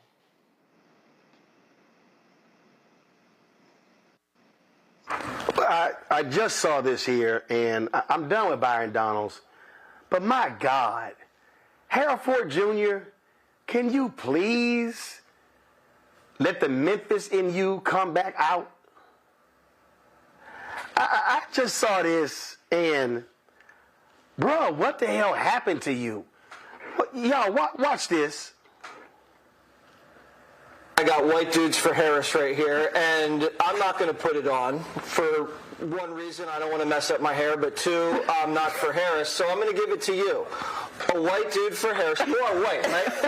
You're white. So you have? I'll give it to my father-in-law. Okay. You wear that. You wear that, Harold. I give this as a gift. Thank you. And you put it on your beautiful head. I appreciate that. Red, white. You won't wear it, so you're not a Harris supporter. I am. You're not going to mess up your hair. Look at it. I'm a huge... Come on, Harold. Put the hat on. Joining us now is University President Dr. J. That was horrible. That was, I mean, he goes on that show and they buffoon him like that. Yes, all the time, and he sits there. I get a hat to my father-in-law because he's married to a white woman, but you let that racist bastard Jesse Waters just Harold, you are white, right? Wow, that's all, y'all. Hey, Roland. Now, listen, it would take Mark. It would take Mark. You might have to walk Roland through the history of the Ford family in West Tennessee, particularly Memphis, and how this is so on brand for a junior, and so to speak, after his father, who was a congressman for many years, coming out of Memphis, the Ford family, passed the baton to him by Mark. What was it? I'm trying to remember. Harold Ford Sr. withdrew from the campaign before any. Well, he withdrew from the campaign too late for anybody else to jump in. So they just basically put up signs in Memphis that said Junior. Harold Ford Jr. had a silver spoon in his mouth for decades, but that's all on brand for Harold Ford Jr. Anybody in Tennessee, that ain't even news in Tennessee when it comes to Junior. But I ain't got Harold Sr. letting no white man clown him like that, Jeff. Greg, I'm calling you your brother. I'm getting my Tennessee confused. That's all right. Yes, sir. We all know each other. Nashville, Tennessee. Yes, sir. Yes, sir. I don't have Harold Sr. letting himself be clowned like that. That is embarrassing and disgraceful. Oh, I agree with you. You're right. Harold on that show no more. He really, really doesn't need to do that. Y'all, young people, parents, show that video. You never want to be in that position. That man said, "Aren't you white?" on television. I mean, that's just nasty. He knew what he was doing. Oh, it's disgraceful. And I'm sure some of his grandparents, I know some of his family rolling over in their grave. That is horrendous. You going to subject yourself to that kind of thing? Well, let's understand something very clearly here. It's easier to be the person that goes along with this nonsense than it is to be the person that stands up and says something, right? It's easier to be the Roy Wilkins than it is to be Malcolm X. And everybody knows that. To sit there and get your little check from Fox News and get clowned is easier, and to keep your mouth shut, it's easier than to say something live on the air, which is what he should have done. I'm sure we're going to hear some story later about how he confronted Jesse Waters in the back. Well, why not do it on the air? He clowned you on the air, so you should say it on the air. But, when it comes to this entire thing, I have to wonder to myself, why is Harold Ford on Fox anyway? Why is he on Fox? Forget about today's event. Why is he on Fox News? Well, you got to remember, there was some allegation. Remember, he was on MSNBC, Morning Joe a lot. Was some allegation with, I guess, with one of the Wall Street banks he works with, and then it took him off the air, and then they didn't renew his deal, and so then he goes to Fox. But it's like, bruh, have some have some black consciousness. You let no man just sit here, especially when you know that Jesse Waters is a racist asshole. Right. I mean, but you gonna sit here as you kick in. I'll give it to my father-in-law. Man, okay. Anyway, let me just go ahead. Let me thank Greg from Egypt. Let me, cause see, I ain't even. Don't let me have to get some text messages from my dad like, you gonna cuss that much? Yo, between Byron Downs and Harold Ford Jr., I'm about to be cussing dark-skinned and light-skinned dudes out tonight. So, Greg, Lauren, Mark, I'm just letting y'all know. I appreciate it. Thanks so much for joining us on today's panel. Hey, folks, the National Urban League in New Orleans had a fantastic conversation with Master P about African-American entrepreneurs. Here's that conversation.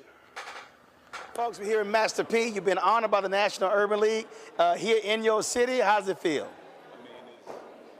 It's amazing feeling. It's definitely an amazing feeling, and to be able to be here in my hometown and being recognized by the Urban League, because I grew up definitely saying, you know what, this is an organization that's in the community, that's making a difference, and I grew up watching Mayor Mark Morrell. Yep. Longtime mayor here? Yes. Daddy was mayor here? Yes. All that? Yes. Man, one of the things that what I really, really love what you're doing, what you've always done, what you're really doing now, trying to get our folks to understand that we don't have to be the show and not the business. Yes, yes. Well, you know, I think our people get caught up. I tell them product outweighs talent, and also we don't think like owners. We always think like, I want to be this player on this team. I want to be in this movie. What about creating? I had a black woman in L.A., Stevie Wonder's radio station. Yes. I went on the air. She worked like in sales or whatever.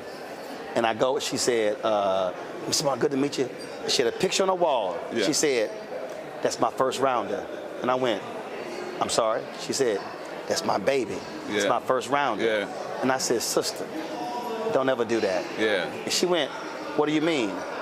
You should be saying he's going to be the owner of the team. Yes. Bro, she started crying. Yeah. She said, nobody has ever said that. I said, baby, the owner got more money than the first rounder. I tell people all the time, right? When you look at the NBA game, who get the trophy first? But say it again. Who get the trophy first? The owner. And so we have to deprogram our minds, because even the celebrities, like I do a thing now, Master P Masterclass, where these celebrities get mad when you talk about the truth. They quick to just take 10% of something, which it might be a large amount, but imagine how we're going to bridge the wealth gap with one of us getting 10%. And the other one get 90. That's what they get 90. Think about it. Right. And so I want to deprogram our minds to saying that it's okay, that's good, but if we use their picture. So think about this, right? Famous Amos. He had to sell, he was forced to sell his company for $1 million. Yep. Somebody brought that company from him for $51 million after he sold it. Right. He didn't sell it for $1, they bought it from somebody else for $51. Yes, and then that person sold it for $1.6 billion. So we don't understand the importance of ownership. So $1.6 billion, nobody went back and gave that man nothing, because his face, name, and likeness is on that product. They didn't change it. They didn't change the ingredients. But I have one more question for our culture. Why you only brought a little of that product when it was owned by Famous Amos? But how come we spent $1.6 billion supporting this? And you know what? If Famous Amos would have still owned that product, you know what our people would have said? They have sugar in it. Wait, it's a cookie. No, let's be honest. It's a cookie. But you okay with them selling us a cookie that's worth $1.6 billion? Right. But we can't do that, because we're going to find some kind of problem with it. And so for me, as I grew and got better, I got into the healthier foods products, right? So I got Miller Family Foods now. Yeah, let me show you this. So see, branding. Yeah, marketing, you got to know this. Miller Family Foods. How come we can't be the next Kellogg's? Right. Think about it. So here, it's as healthy. somebody who travels, so in my Sprinter, I'll have Quaker Oats oatmeal. Yes. What you're saying is, why not have Miller Family Foods oatmeal? Right. Think about it. And think about, we're putting money back into the community and culture. We educating our people. Right. And I want our people to know that we can do this. I literally was on a call today with a brother, Todd Brown, Urban Edge Networks, and we work with Black Media. Yeah. And we've been on this Black-owned media collective. Yes. And the crazy thing is, $340 billion spent on advertising, and how the firms freeze out African Americans. Yes. And we were sitting trying to explain to folk that, well, when you're sending money, and then no disrespect to BET, but the reality is they white owned. Yeah. And what we said is, when you spending advertising money with BET, then they coming to black folks. Yes. But when you spending with us, we're hiring black folks. Yeah. We're investing in black organizations. Yeah. It's a whole different deal. Well, I want to tell you one thing, brother, and I know a lot of people don't tell you this, but I'm proud of you. I'm proud of what you have done for the culture and the people, and not being afraid to stand up. The same thing I'm doing. Right. So think about this, right? Walmart just sponsored the BET Awards. Right.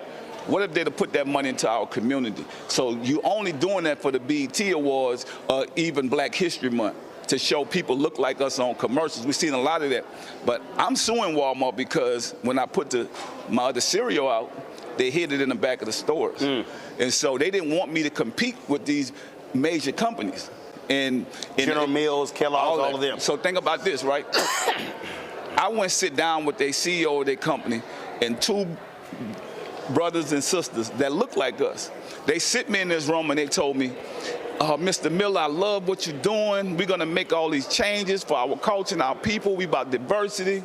Man, when I left out that office, I realized that those people didn't mean nothing. That was just going by what they have to do. This everyday business for them. Right. Do you know how many thousands of people had to hit me up now saying they done me the same thing, but they have no verse? Right. So that's why my fight is for economic freedom for our people, for the people that don't have no verse. And this is also, this is because I try to do this on my show, educating our people. Yes. When I go talk about BET, when we talked about owning. Yes. When Bob and Sheila Johnson owned BET. Yes. It's in Brett Pulley's book, A $1 Billion Bet. Yeah. BET was getting $1,500 for the same ad that MTV was getting $8,000. Yeah.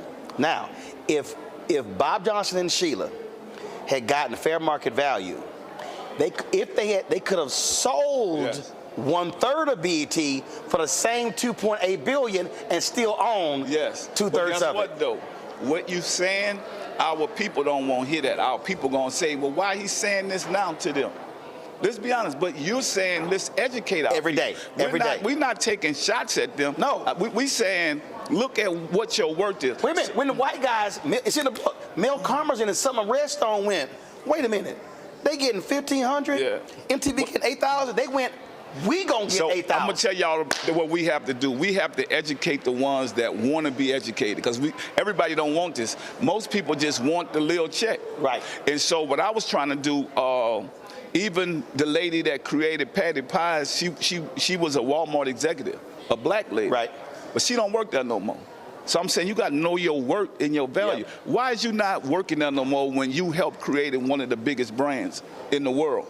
And then the guy that made it go viral, James, Walmart promised him all these deals, and I'm saying, how come it's 10 years later, we can't sit around and wait for these people? They're not gonna, we need to do for us. Right. And my thing is, for me, as a businessman, this fight is not about me. This is about our culture and our people, and I'm gonna fight for the ones that have no verse. We got to hold them to their word. Yeah. And even the employees that work for them that got great jobs, I'm saying you can lose that job anytime. You got to do what's right. I'm letting God lead me on this journey. This is a real David and God. Because some people say, well, Pete, you gonna fight them by yourself? I say, yeah, I'm gonna fight them by myself till my people wake up and want to join the movement and fight with me. Well, it's interesting because I gave the MLK Day speech at Walmart in Bentonville. Yes. CEO was there, went to the whole company. Yes. We've been trying. This show will be 6 years old on September 4th. Not one time has Walmart invested and advertised on this show. Yeah, well, guess and we do 15. But guess what? And they don't realize you are the verse of our culture. And that's what they don't understand. The only black daily news show in America. And it's real.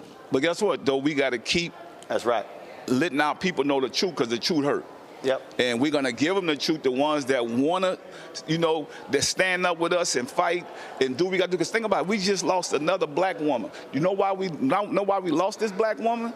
Because of economic empowerment. Because think about it, if we were You mean the straight, sister in Springfield who got Yes. shot and killed? Yes. Massey? Yes. Yeah. Sonia Massey, Sonia man. Massey. Rest in peace, and my prayers go out to her and her family. Yep. But I'm saying we got to stop this senseless crime that's happening to us because we have no power because we have no revenue. And so we have to change that. I told Ben Crump, like, we have to get out here and educate our people and let them know about real economics. That's why on this show we do it every day. Yeah. And the cats hit me and they like, man, why you keep harping on that? I said, because if you don't understand, I said, this is the whole deal. When you go to D.C., you got the White House. Yeah. There's only one federal agency that shares along with the White House, Treasury. Yes. White House power, Treasury's money. Yes. Power, money, money, power. Yeah. That's America. Well, you know what? I'm going to tell y'all right now. We educating our culture. We're going to keep doing it. And Yes, I sir. tell people all the time, right?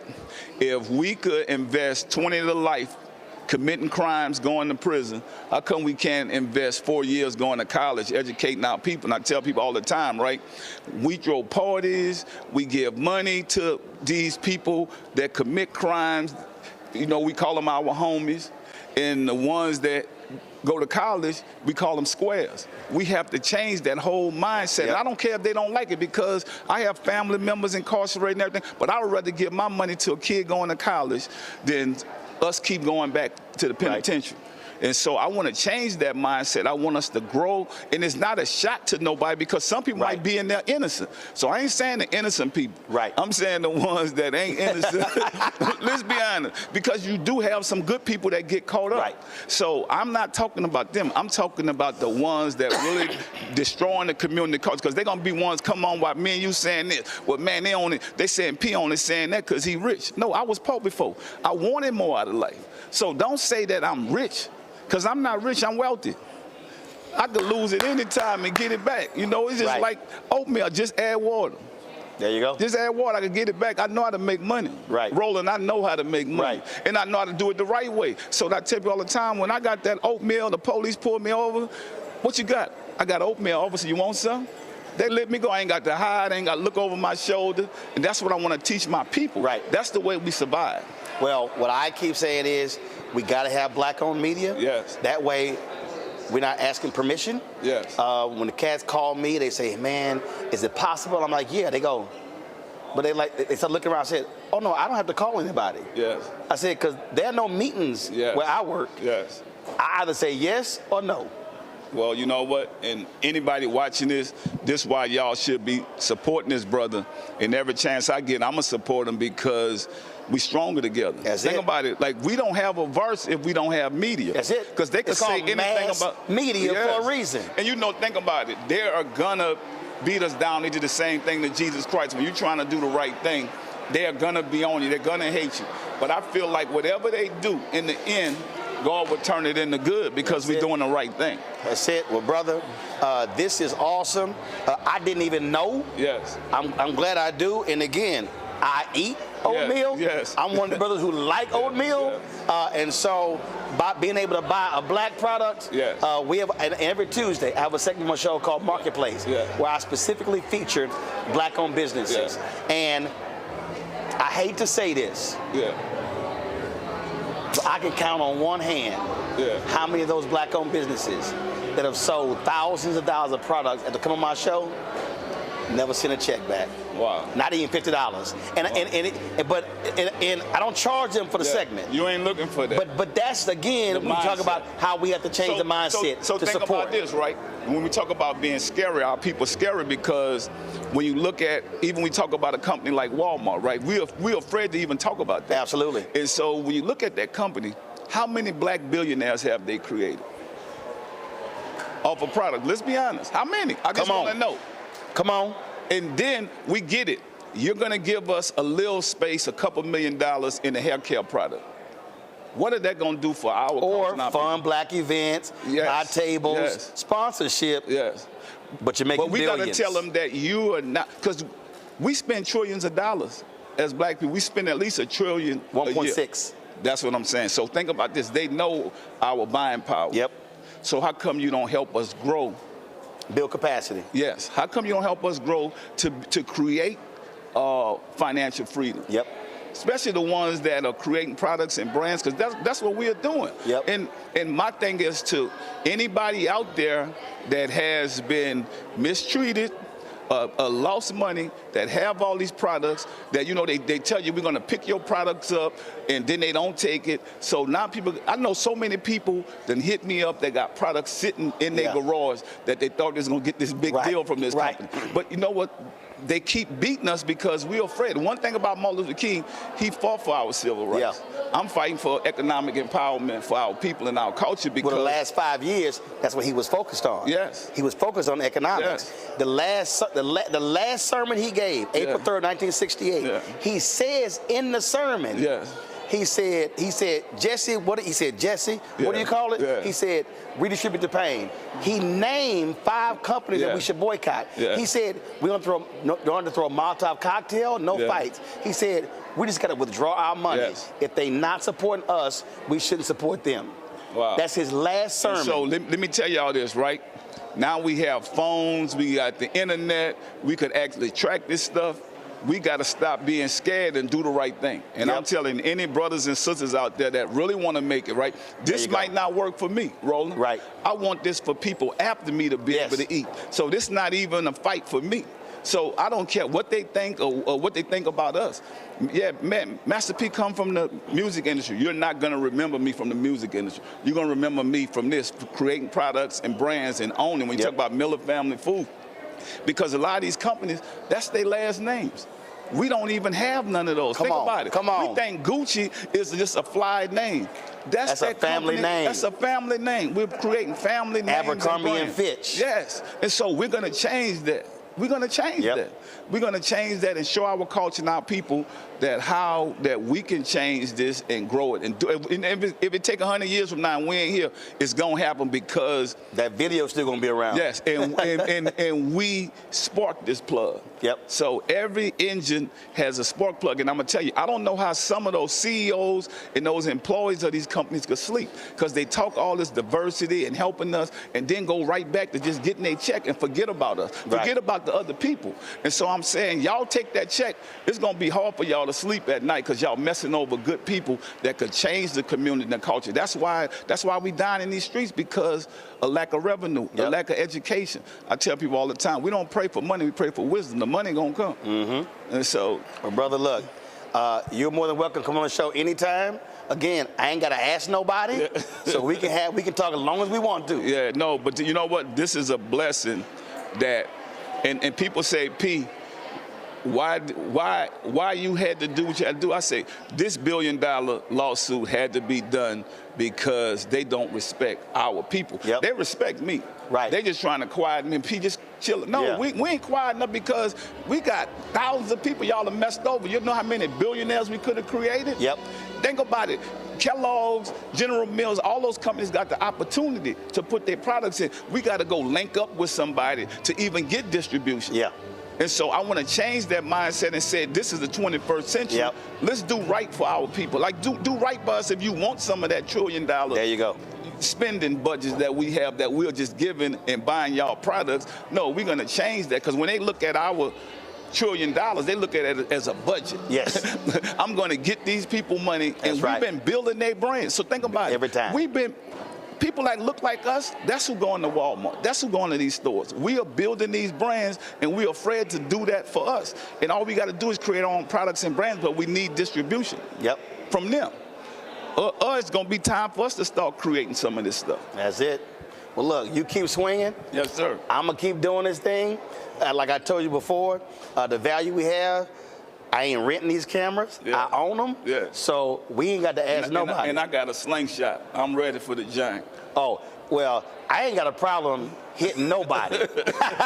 But we're going to do it the right way. The corporate way, because I want them to see that we are smarter, we're wiser now. It ain't just about music. You know what I'm saying? Because everybody have a past. But you're going to see that we are grown up and we're going to make a difference. And we're going to let God lead us on the journey. So we ready. We're ready for this fight. Man, you keep doing it. We're going to keep doing it. And again, anytime you need to share it, all you got to do is hit me up. Yes, sir. I appreciate it, brother. Yes, sir. Appreciate it. All right.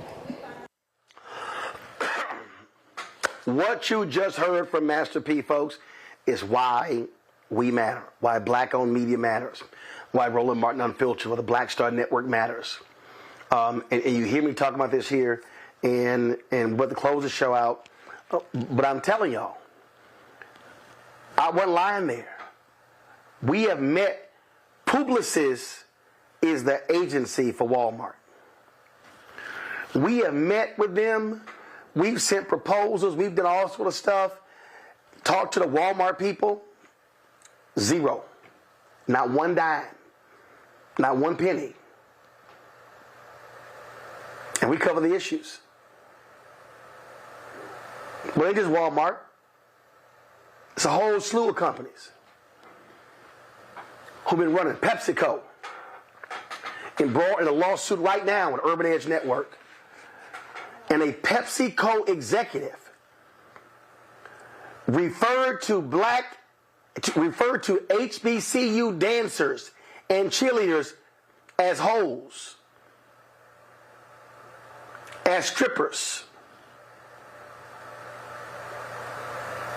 Y'all think I'm lying. I ain't lying.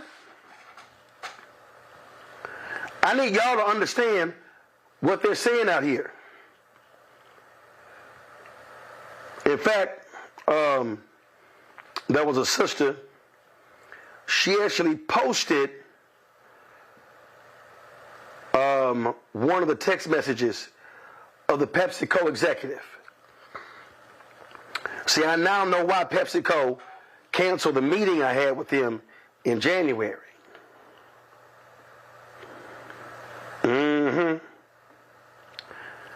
See, y'all got to realize what's going on out here. And if we don't have our own media covering our stuff, speaking to our issues, who's going to do it? Who's going to do it?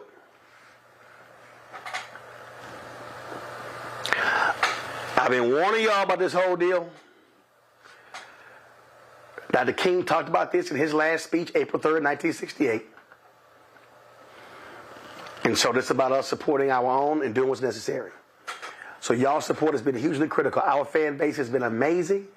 In the last 6 years, we'll be 6 years old September 4th of this year. And y'all been amazing. But your support is needed. Like I said, it's going to cost us about $25,000. Ain't no sponsor. Ain't no sponsor. We go to Chicago for the convention.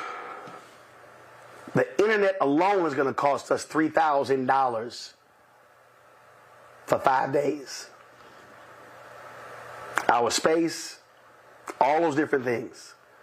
Staffing costs, hotels, you name it.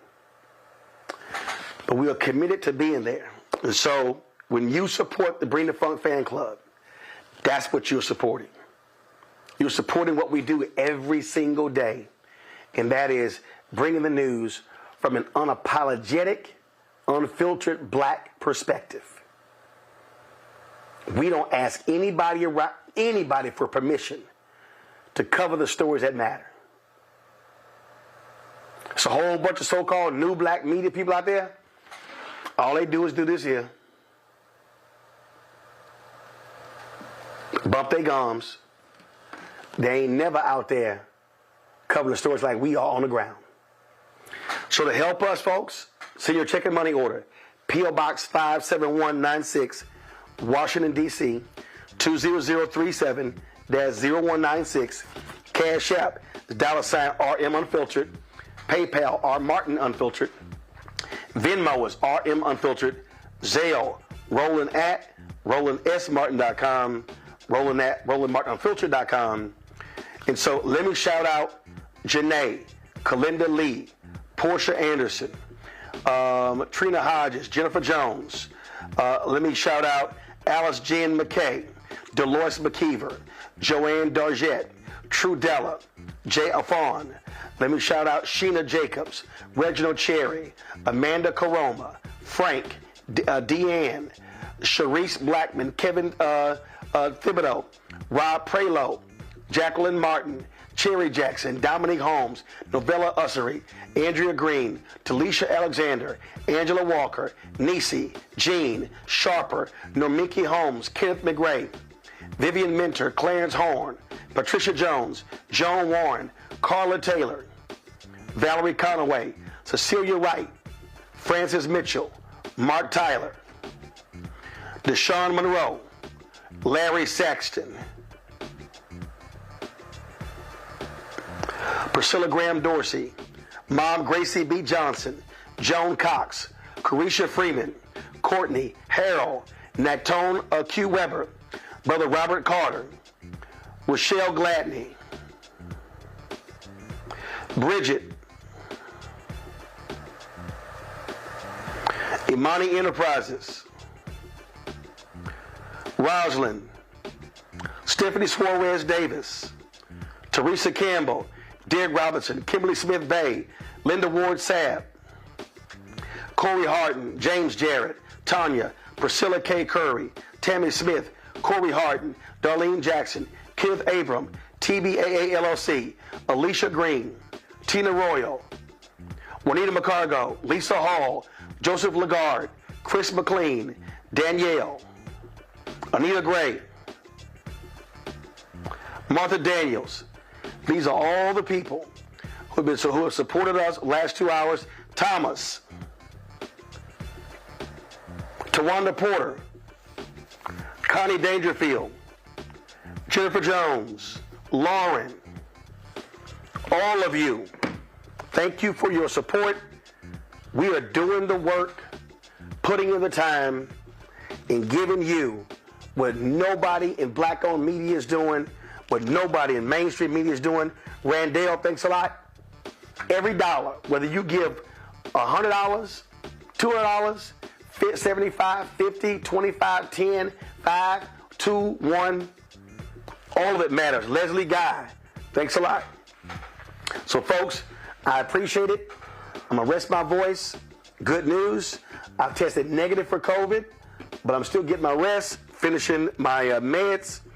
We doing the work, y'all, and covering what matters to you. Kenneth Darby, Jr., I appreciate it. Calvin Brown, thanks a lot. Folks, I'm going to see y'all tomorrow right here, Roland Martin Unfiltered, on the Black Star Network. Holla! Black Star Network is here. Oh, no punch! A real revolutionary right now. Thank you for being the voice of Black America. All momentum we have now, we have to keep this going. The video looks phenomenal. See, there's a difference between Black Star Network and black-owned media and something like CNN. You can't be black-owned media and be scared. It's time to be smart. Bring your eyeballs home. You dig?